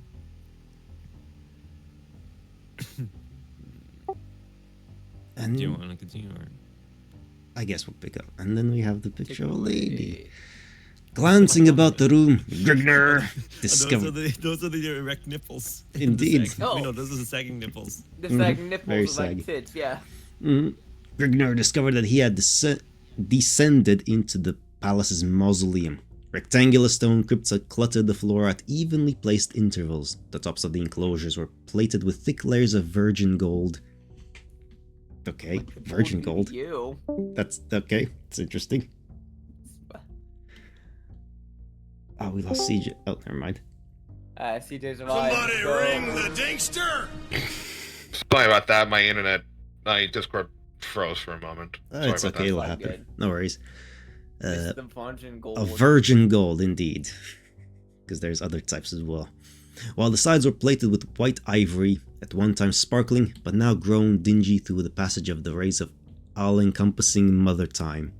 Featured at the head of each sarcophagus in tarnished silver was an expugnatively carved likeness of its rotting inhabitant. A dingy atmosphere pervaded the air of the chamber, which sealed in the enclosure for an unknown period had grown thick and stale. Intermingling with the curdled currents was the repugnant stench of slowly moldering flesh, creeping ever slowly but surely through minute cracks in the numerous vaults. Due to the embalming of the bodies, their flesh decayed at a much slower rate than its normal, yet the nauseous odor was nonetheless repellent. Towering over Grigner's head was the trap he released. The mechanism of the miniaturized catapult was cluttered with mildew and cobwebs. Notwithstanding these relics of antiquity, its efficiency remained unimpinged. To the right of the trap wound a short stairway through a recession in the ceiling, a concealed entrance leading to the mausoleum for which the catapult had obviously been erected as a silent, relentless guardian. Climbing up the side of the device, Grigner set the task of resetting its mechanism. In the event the search was organized, it would prove well to leave no evidence of his presence open to wandering eyes. Besides, it might even serve to dwindle the size of an opposing force. Descending of his perch. Oh, you want to take over? No, keep it going. Alright, finally. Descending from his perch, Grigner was startled by a faintly muffled scream of horrified desperation. His hair prickled yawkishly in disorganized clumps along his scalp. Yawkishly, okay? As a cold danced along the length of his spinal cord. No mortal barrier, human or otherwise, was capable of arousing the numbing sensation of fear inside of Grigner's smoldering soul. However, he was overwrought by the forces of the barbarian's instinctive fear of the supernatural.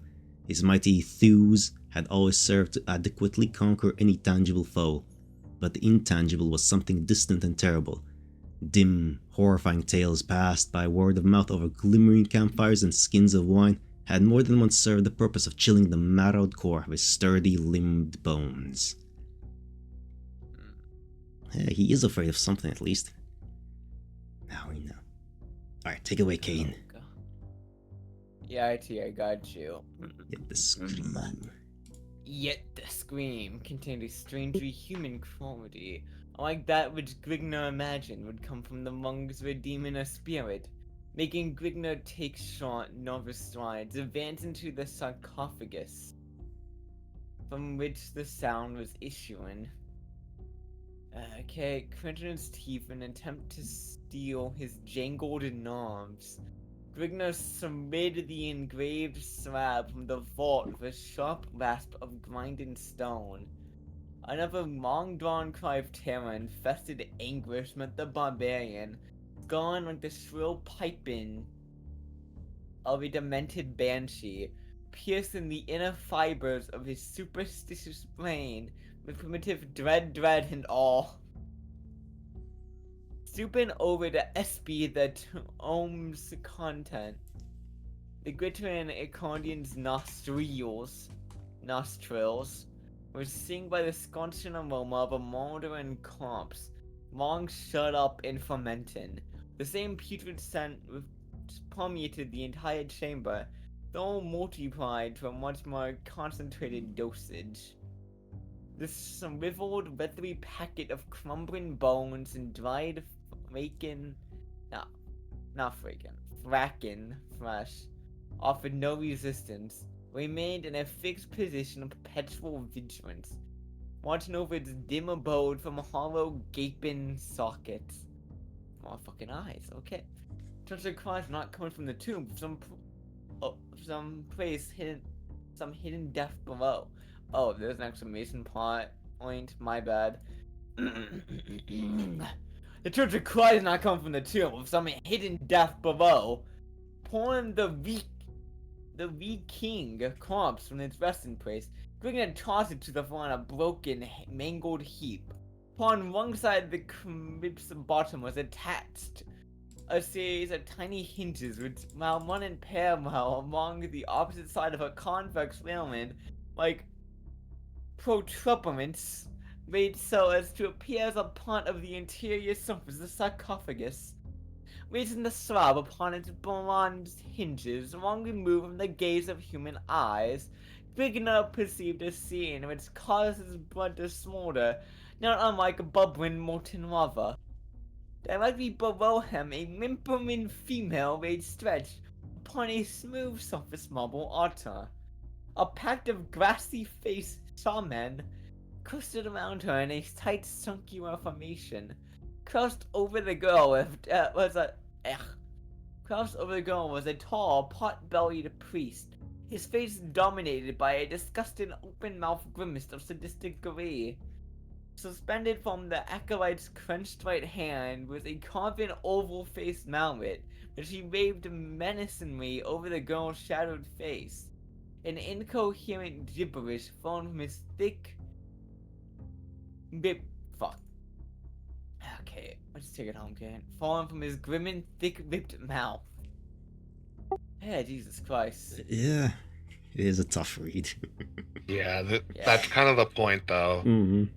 Well, it wasn't the point, honestly. But Can we it get a ended up request for some? Let's some let's reading become music? the point. Like some low key like reading music to put us in the mood and the vibe. Oh, I have no idea how to set that up on Discord. I have it going in the stream itself, but I don't know how to CJ, you got something? make it. What do you mean? You got any tense soundtracks that we can read along to? And Oh, then sound- possibly. One moment. You could have said something. Oh no, I wasn't. Wait, hold up. Carry on. So, do you have some like background music going? I mean, I have a thing called Room Master going for the stream. I just don't know how to stream it through Discord for you guys. I got it. It's a thing. Yeah, that's fine. It's why I was gonna bring up a thing. I mean, you could share the audio maybe, like or like share the application that you're playing the music through, and we just listen to that. I could try. I have no idea how to do that.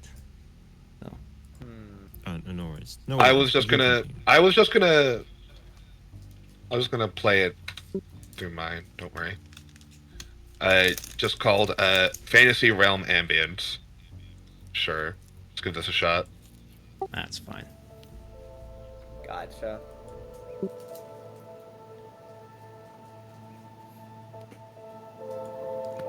All right, this is useful. This works, I think. Yeah, I think that's good. We need something intense. Let's... Oh, Well, if you want something a little bit darker, there's also one called Mist and Shadow. Dark Forest Ambience. I think this will work. This is fine, yeah. It's fine. Yeah, if you're okay with it, Cario. Yeah, I'm totally fine with that. All right, this one's called Dark Forest Ambience. Why not? I need something. I need something that shouts crimson to me. Ah, I see. Wait, hold on. Oh, Something that hold on. sounds crimson and oval. Crimson Okay. Old- All right. This is an ambience literally just called Crimson. All right.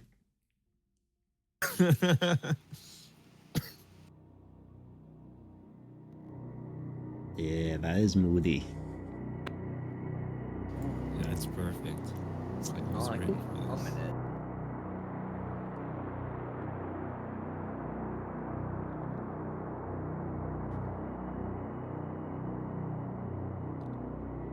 All right. I guess that means we're on me now. Oh, yes, we are. In the face of the Oh. amorphous. Yes, I see. In the face of the amorphous, broad-breasted female, stretched out alluringly before his gaping eyes, the universal whim of nature filing a plea of despair inside of his white-hot soul, Gregner acted in the only manner he could perceive. Giving vent to a hoarse, throat-rending battle cry, Gregner plunged into the midst of the startled shaman, torch simmering in his left hand and axe twirling in his right hand. A gaunt, skull-faced priest, standing at the far side of the altar, clutched desperately at his throat, coughing furiously in an attempt to catch his breath. Lurching helplessly to and fro, the acolyte pitched headlong against the gleaming base of a massive jade idol, writhing agonizedly against the hideous image, foam flecking from his chalk-white lips. The priest struggled helplessly, the victim of an epileptic seizure. Jesus Oh! Christ. Okay. A seizure? That's somehow. Apparent. No, not a seizure. He had a seizure. It's totally different. Yeah, totally. When you get stabbed by a torch. Yeah. Yeah, don't you know a seizure is when you stub your toe on like the corner of a table and you go, "Fuck!" Yeah, Yeah, what even caused the seizure? What? Don't question it. It happens. The sight of the man doing, God, I don't even know. It's fine. The flickering torches. Who knows? Startled by the barbarian's stunning appearance, the chronic fate of their fellow, and the fear that Gregna might be the avant-garde of a conquering force dedicated to the cause of destroying their degenerated cult, the Saman momentarily lost their composure. Giving vent to heedless pandemonium, the priests fell easy prey to Gregna's sweeping arc of crimson death and maiming destruction. The acolyte performing the sacrifice took a vicious blow to the stomach, hands clutching vitals and severed spinal. How the fuck? As he Spinal sprawled cord. over the altar. The Dysora-anized priests lurched and staggered with split skulls, dismembered limbs, and spewing entrails before the enraged accordion's relentless onslaught. The howless of the maimed and dying reverberated against the walls of the tiny chamber, a chorus of hell-fraught despair, as the granite floor ran red with blood. The entire chamber was encompassed in the heat of raw savage butchery as Gregner luxuriated in the grips of a primitive, beastly bloodlust. Yeah. Presently, all went silent save for the ebbing groans of the sinking shaman and Gregner's heaving breath accompanied by several gusty curses. The well had run dry. No more lambs remained for the slaughter. That's actually a pretty good line. Yeah, that actually does kind of go a little hard. It'll sometimes work. Yeah.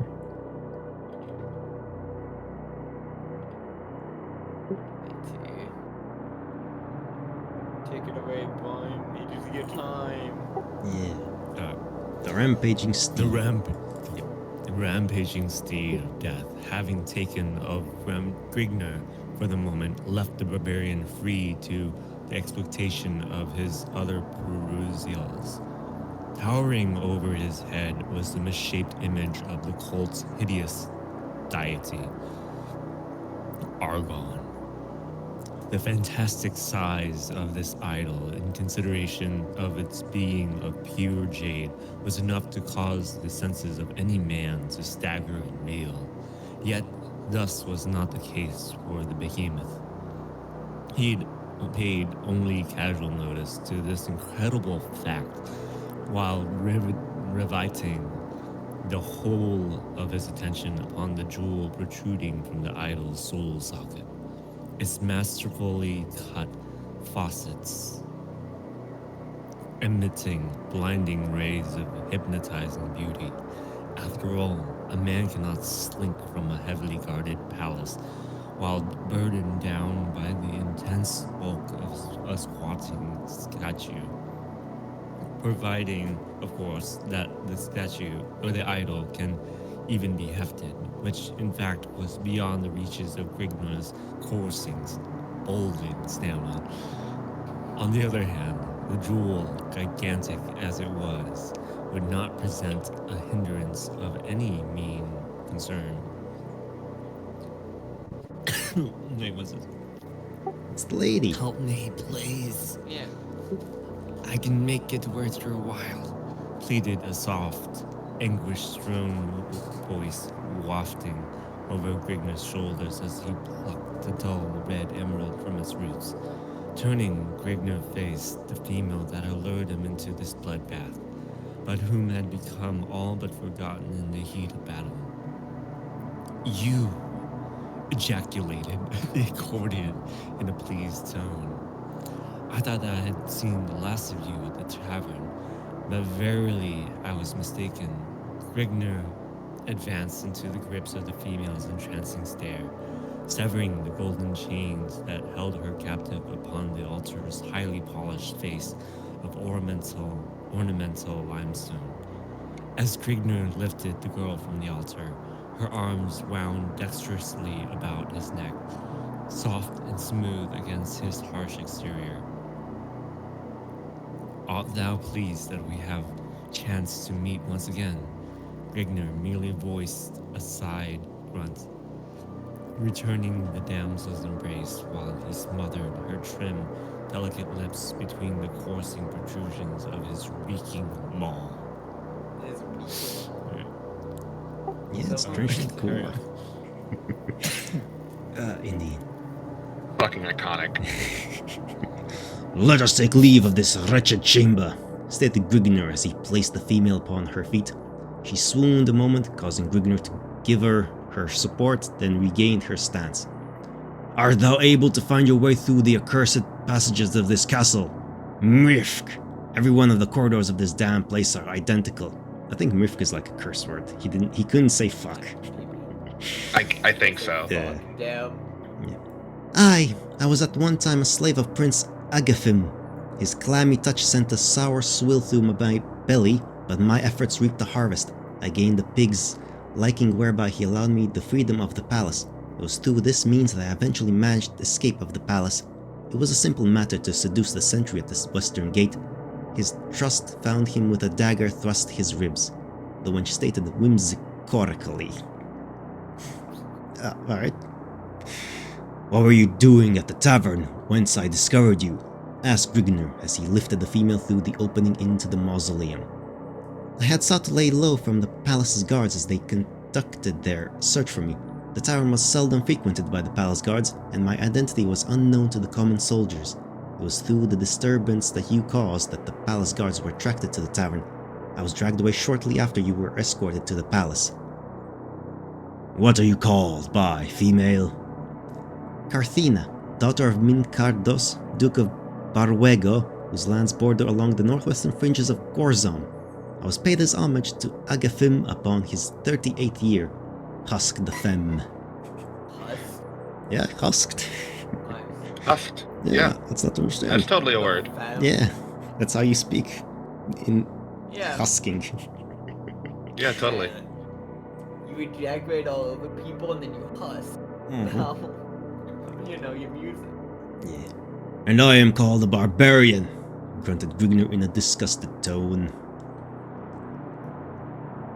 Alright. Aye, the ways of our civilization are in many ways warped and distorted, but what is your calling? She queried. Bustily? But And it's question mark as well. even he doesn't know. Nope. Yeah, it got misplaced. Is that the right word to use here? I don't know. Also, Great Bustly is on the same level as she breasted boobily down the stairs. Yeah. Hey, busted me? Look, that's an animation note for when it gets in anime that like the boobs are. Well, they do. As she says this. Breastily, yeah. Down. Yeah. Alright. Grigner of Ercordia. And then take it away, Kane. I got this. I have heard vaguely of Arcadia. It is the hill country of the Goyan Empire. I have also heard Agafim cross your land once when his troops were routed in the unaccustomed mountain. Saith she. My people are not tarnished by petty luxuries and baubles. They remain fierce and unconquerable in their native crimes. After beating the hidden panel at the head of the stairway, Grigner is at a loss and begun to its operation. His fiercest heaves run as pebbles against varnished armor. Carthena depressed a small symbol included within the rapid design of the panel, whereupon it slowly slid into a cleft in the wall. How did you come to be a victim of those crazy shaman?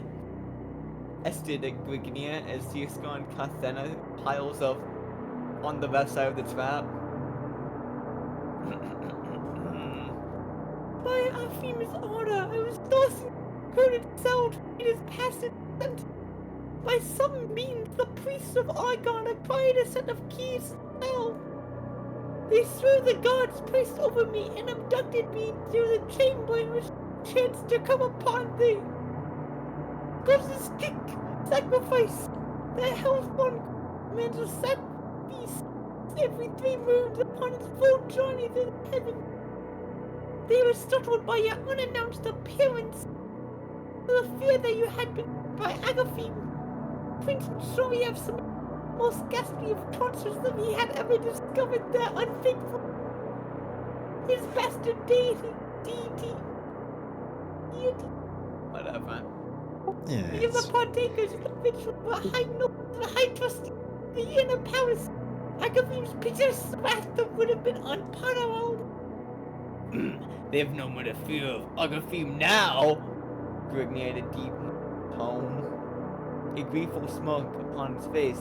I have seen that they were delivered, vengeance. Engrossed by Kathana's graceful stride and conversation, Grignard failed to take note of the footfalls rapidly approaching behind him. She swung aside the arched portal, making the chamber below. Corridors beyond. A maddened, blood-busted reed reverberated from his eardrum. Seemingly, utilizing the speed of thought, Grignard swiveled to face his unknown foe. With gaping eyes and widened jaws, Grignard raised his axe above his own mind. When he was too late. Fine. Yeah, All right, I can pick it up from here. Yeah, I do find it funny though. They call it Reading. Yeah. They keep calling him a slut for some reason. With wobbling knees and swimming head, the priest that had lapsed into an epileptic siezure rose unsteadily to his feet. While enacting his choking fit in writhing agony, the shaman was overlooked by Grignard. The barbarian had mistaken the siezure for the death throes of the acolyte, allowing the priest to avoid his stinging blade. The sight that met the priest's inflamed eyes nearly served to sprawl him upon the floor once more. The sacrificial sat in grim, blood-spattered silence all around him, broken only by the occasional yelps and howls of his maimed and butchered fellows. Above his head rose the hideous idol, its empty socket holding the shaman's furbished, infuriated gaze. His eyes turned to a stony glaze with the realization of the pillage and blasphemy.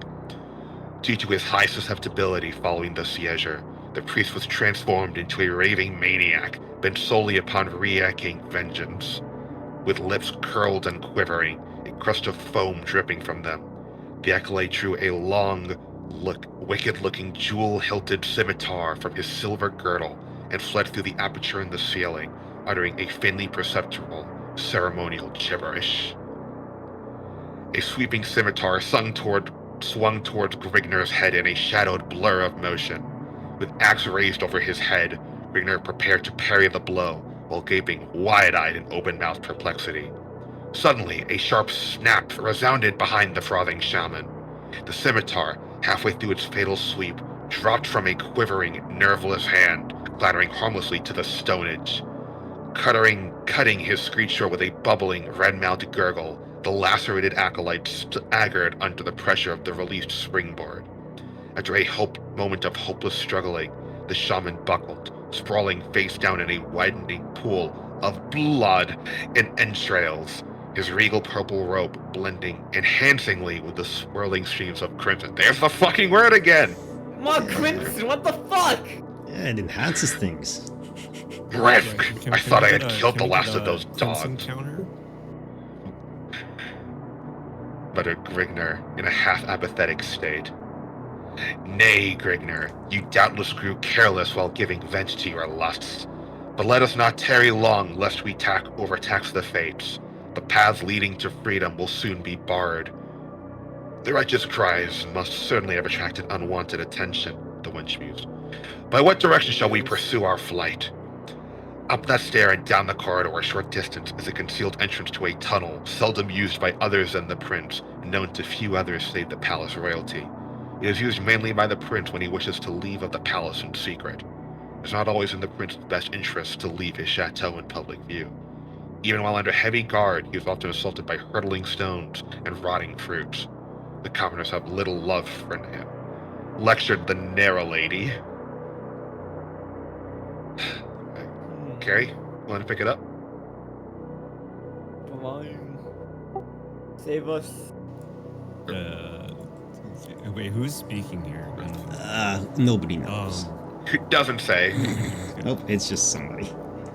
Yeah, I we think should turn this Grignard- into It's just a drinking game. name. Every time there's a shape or crimson mentioned, we take a shot.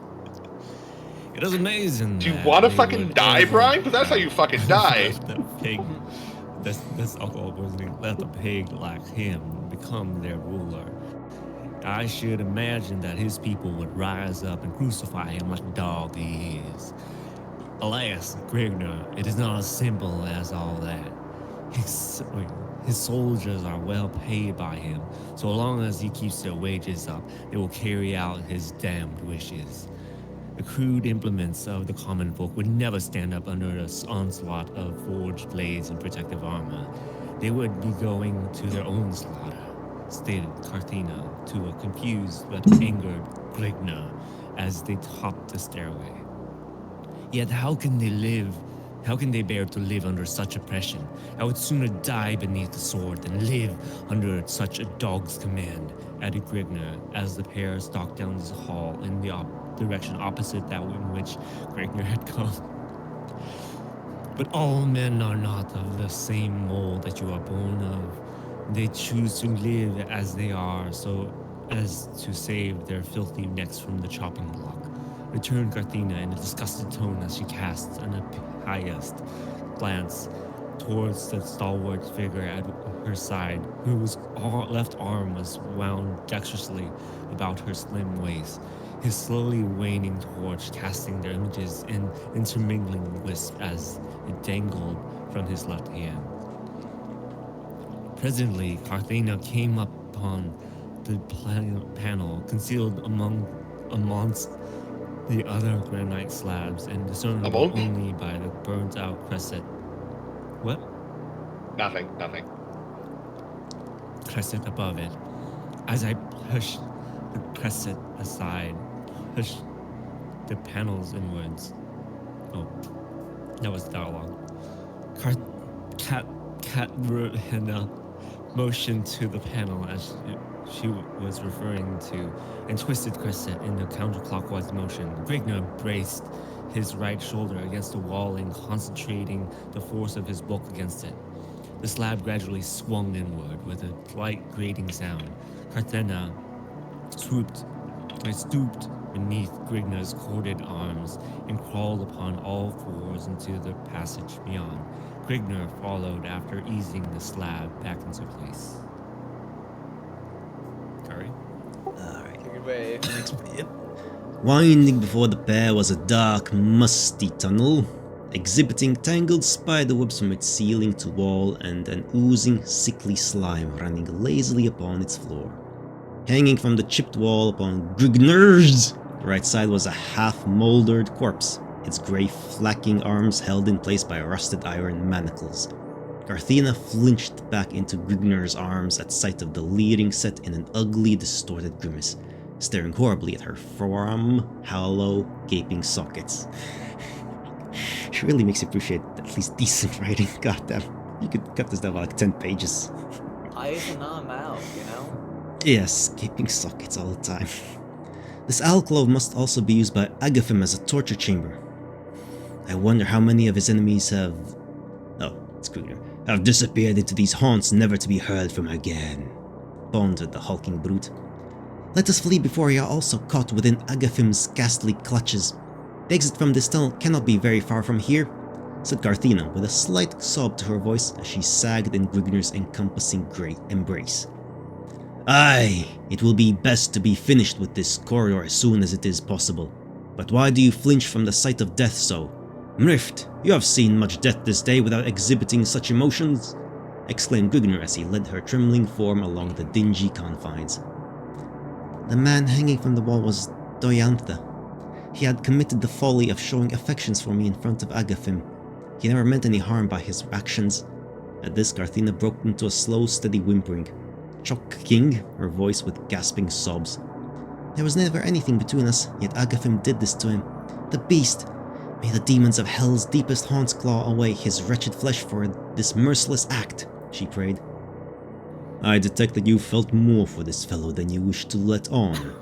But enough of this! We can talk of such matters after we are once more free to do so. With this, Grigner lifted the grieved female to her feet and strode onward down the corridor, supporting the bulk of her weight with his surging left arm. Oh, now it's surging arm. Presently, a dim light was perceptibly filtering into the tunnel, casting a dim reddish hue upon the mouldy wall of the passage's grim confines. He said mad. Carthena had ceased her whimpering and partially regained her composure. The tunnel's end must be nearing. Rays of sunlight are beginning to seep into, and Kane continue seeping into what? Well, I was trying to see how many times someone mad was that. Give me a sec. That's okay. Let's see. Start up one paragraph.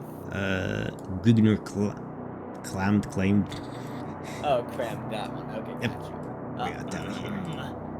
Giving command his right hand over Carthena's mouth. With a slight struggle, pulled her over to the shadows. The right hand walked the path, while at the same time thrust in his tongue. And even overhanging stone as over its flickering amaze. Be silent! I can hear footfalls approaching through the tunnel, growled Grigna in a hushed tone. Whether you hear the horses growl at the front of the tunnel, as a from a sign we are near and our goal, she stated! All that you hear is less than I hear. Heard footsteps coming through us. Silence yourself. They may find out whom we are being brought into contact with. I doubt that any would have thought as yet of such. The advantage of surprise will be upon our side, Grignum warned. And look at that. Fucking synonyms. Yes. God. And a fancy Never C. say anything. No, of course not. But he does Yeah. elaborate on the letter C in the next page. I got this. Carthena! Cast her eyes downward and any further put conversation into an habit which she had gained by an amazing proficiency. Two figures came into the pair's view from around a ton, and they were clothed in rich, resilient ilks and rambling alone in conversation while ignorant of the crouching foes in an ambush ahead. The barbarian dog is cringing beneath the weight of the lash. At this very moment, sire, shall cause no more disturbance. Aye, and if so, it is with any who dare to cross the path of Sargon's chosen one, said the second man. The peasants are showing signs of unrest. They complain they cannot feed their families while burdened with your taxes. I shall teach those sluts the meaning of humility. Order an immediate increase upon. It had to question myself when I thought, ha ha, this how soon moment true pleasure can be. I will. A short old bulk fell from beneath a jutting promontory as it brought down a double-edged axe with the speed of a striking thought. One of the nobles sagged life was round, goals between the teeth. They really like comparing things. Speed of thought, not gonna lie. Yeah, it's the second time. Because it's fast. Yeah. Gugner has a fast brain or something. Faster than the speed of thought. I was going to near it, the speed of thought, you know? Yeah. Carthena. Okay. There you go. Grigna gasped as he was on the bisected face set in its near death agonies. It was Agafiend, the dead man's comrade, having recovered from his shock. Drew a jewel-encrusted dagger from beneath the fold of his robe and lunged towards the barbarian's back. Grigna spun at the sound from behind and smashed down his the axe once. His antagonist lunged, howling, stagnant green water. Grasping a sprouting stump that had once been a mist, Grigna raised his axe over his head and prepared to finish the incomplete job. The taunt halfway through the mund by a frenzy screech from behind. Carthena leapt to the head of the writhing figure, plunging a smoothly agonized face. The howls increased in their heart and stifled by the sizzling of roast, then died down till the man was due to a bubbling mass of common incessant flesh.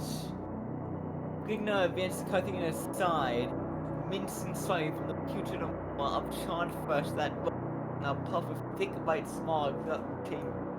Carthena reeled slightly, staring desperately down her group handiwork. I had to do it! He was like a thief!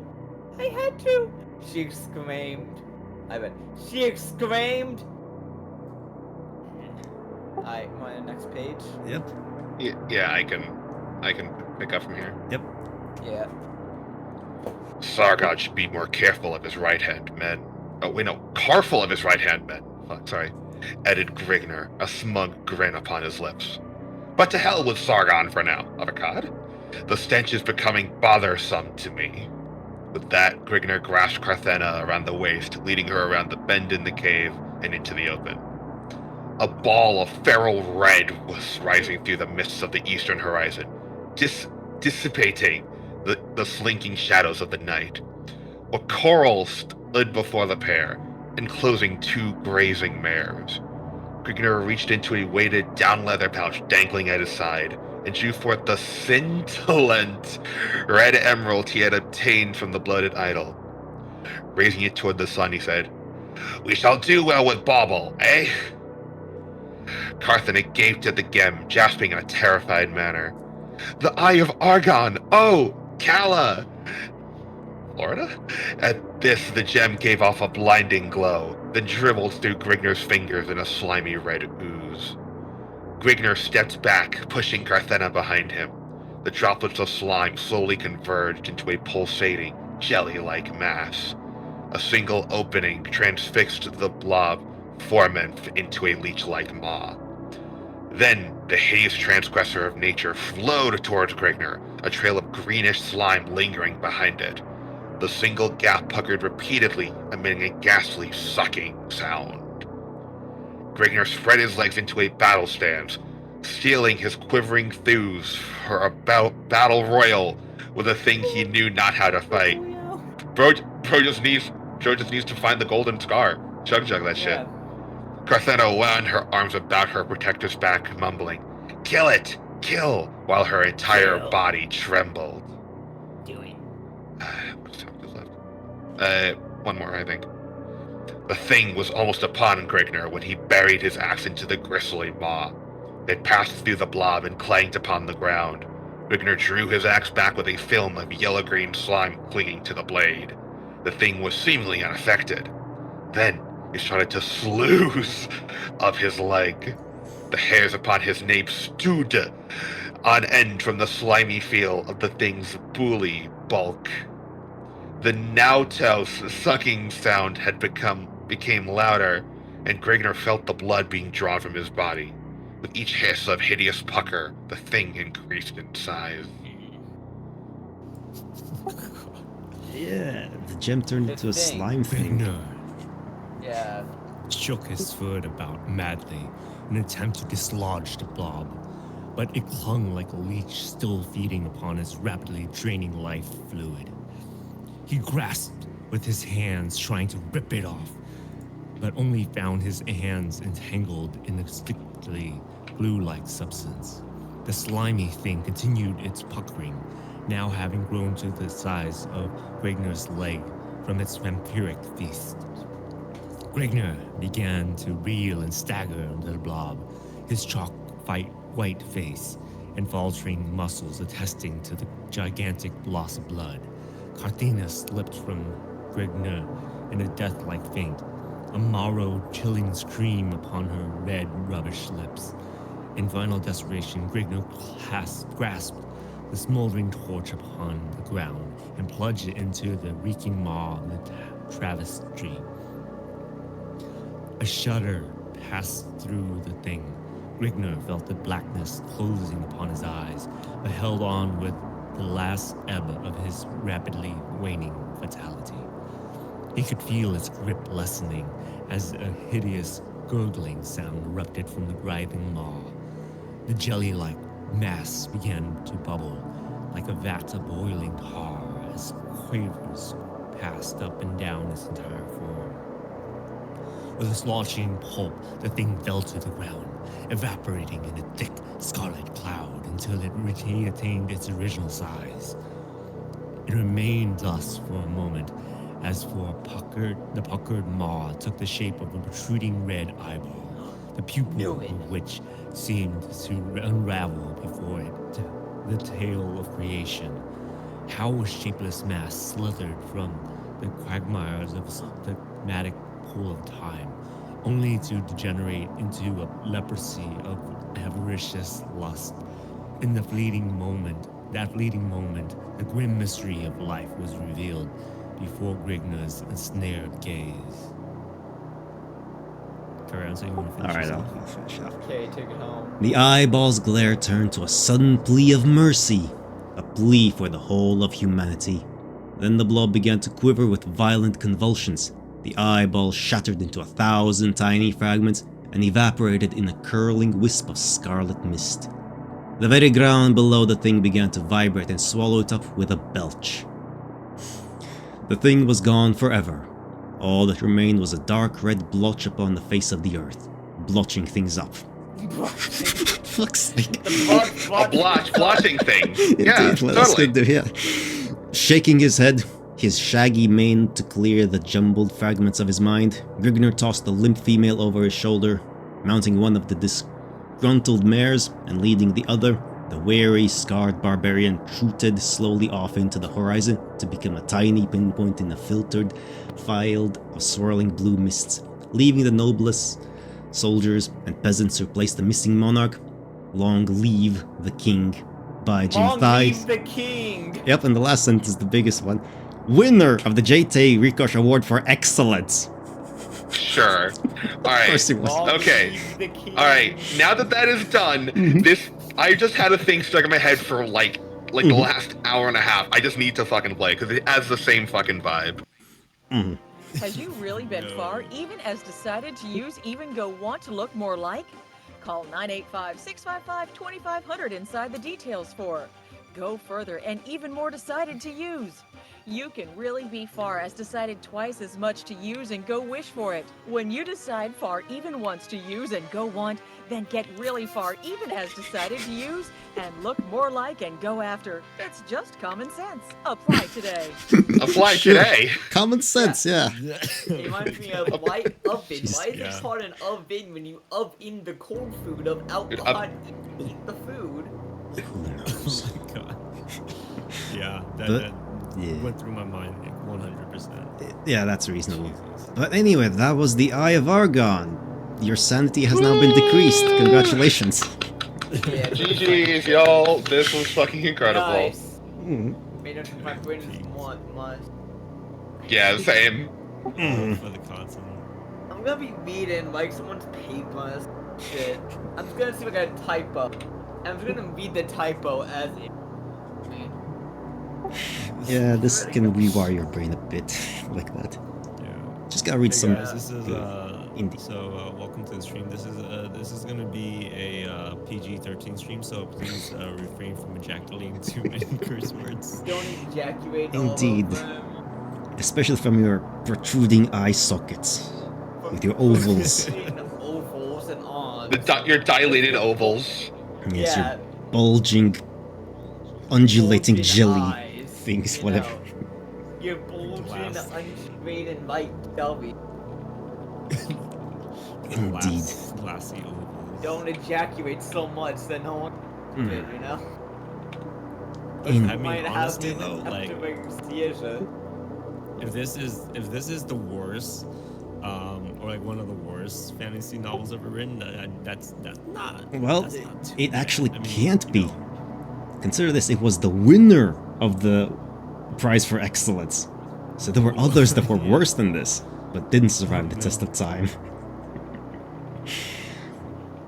But yes, Imagine this one has to go. indeed, this was a thing. But now it's done, and we can rest our brains with something. Finally. Yay. I can go eat lunch and get ready for a thing I have later tonight. Indeed. Thank you for running this, Carrie. This thank was you for being here. absolutely incredible. Indeed, thank you all for being here and for suffering along with this. From the From dude Deeds that's That not me. Company? Oh, that it's could the totally fucking- be. It's the fucking ray gun of fucking fantasy novels. I totally believe that. Yeah, that would Amazing. make sense. That would make a lot of sense. Agreed. Oh. But yes. Anyway, thank you all for watching and being here. Go check out all the other people here and look forward to the visual novel we're working on that will arrive eventually. TBD promises, with no Yeah, promises. Soon, I promise. Yeah. Yes. It's going to Coming it's going to from drop one soon, okay? TM. Soon-ish. Come on. Indeed. Yeah, soon, TM. They're working so hard on the coding and stuff. So Yes. that's wild. There's a lot to do. A lot of nonsense to include. But yes, anyway, enough of that. Goodbye. I don't know how to end other things, but we're just gonna end them. We raid? Get out of here. Bye. Fighting. Oh, Jesus Christ. Wait, the raid! Oh no. I don't know how to raid. I don't even have Twitch open, honestly. Oh god. We're raiding out? Okay. No, we're just ending. I don't know how to raid. I don't I really got do you. those things. Anyway, bye-bye. Bye. Bye. Goodbye.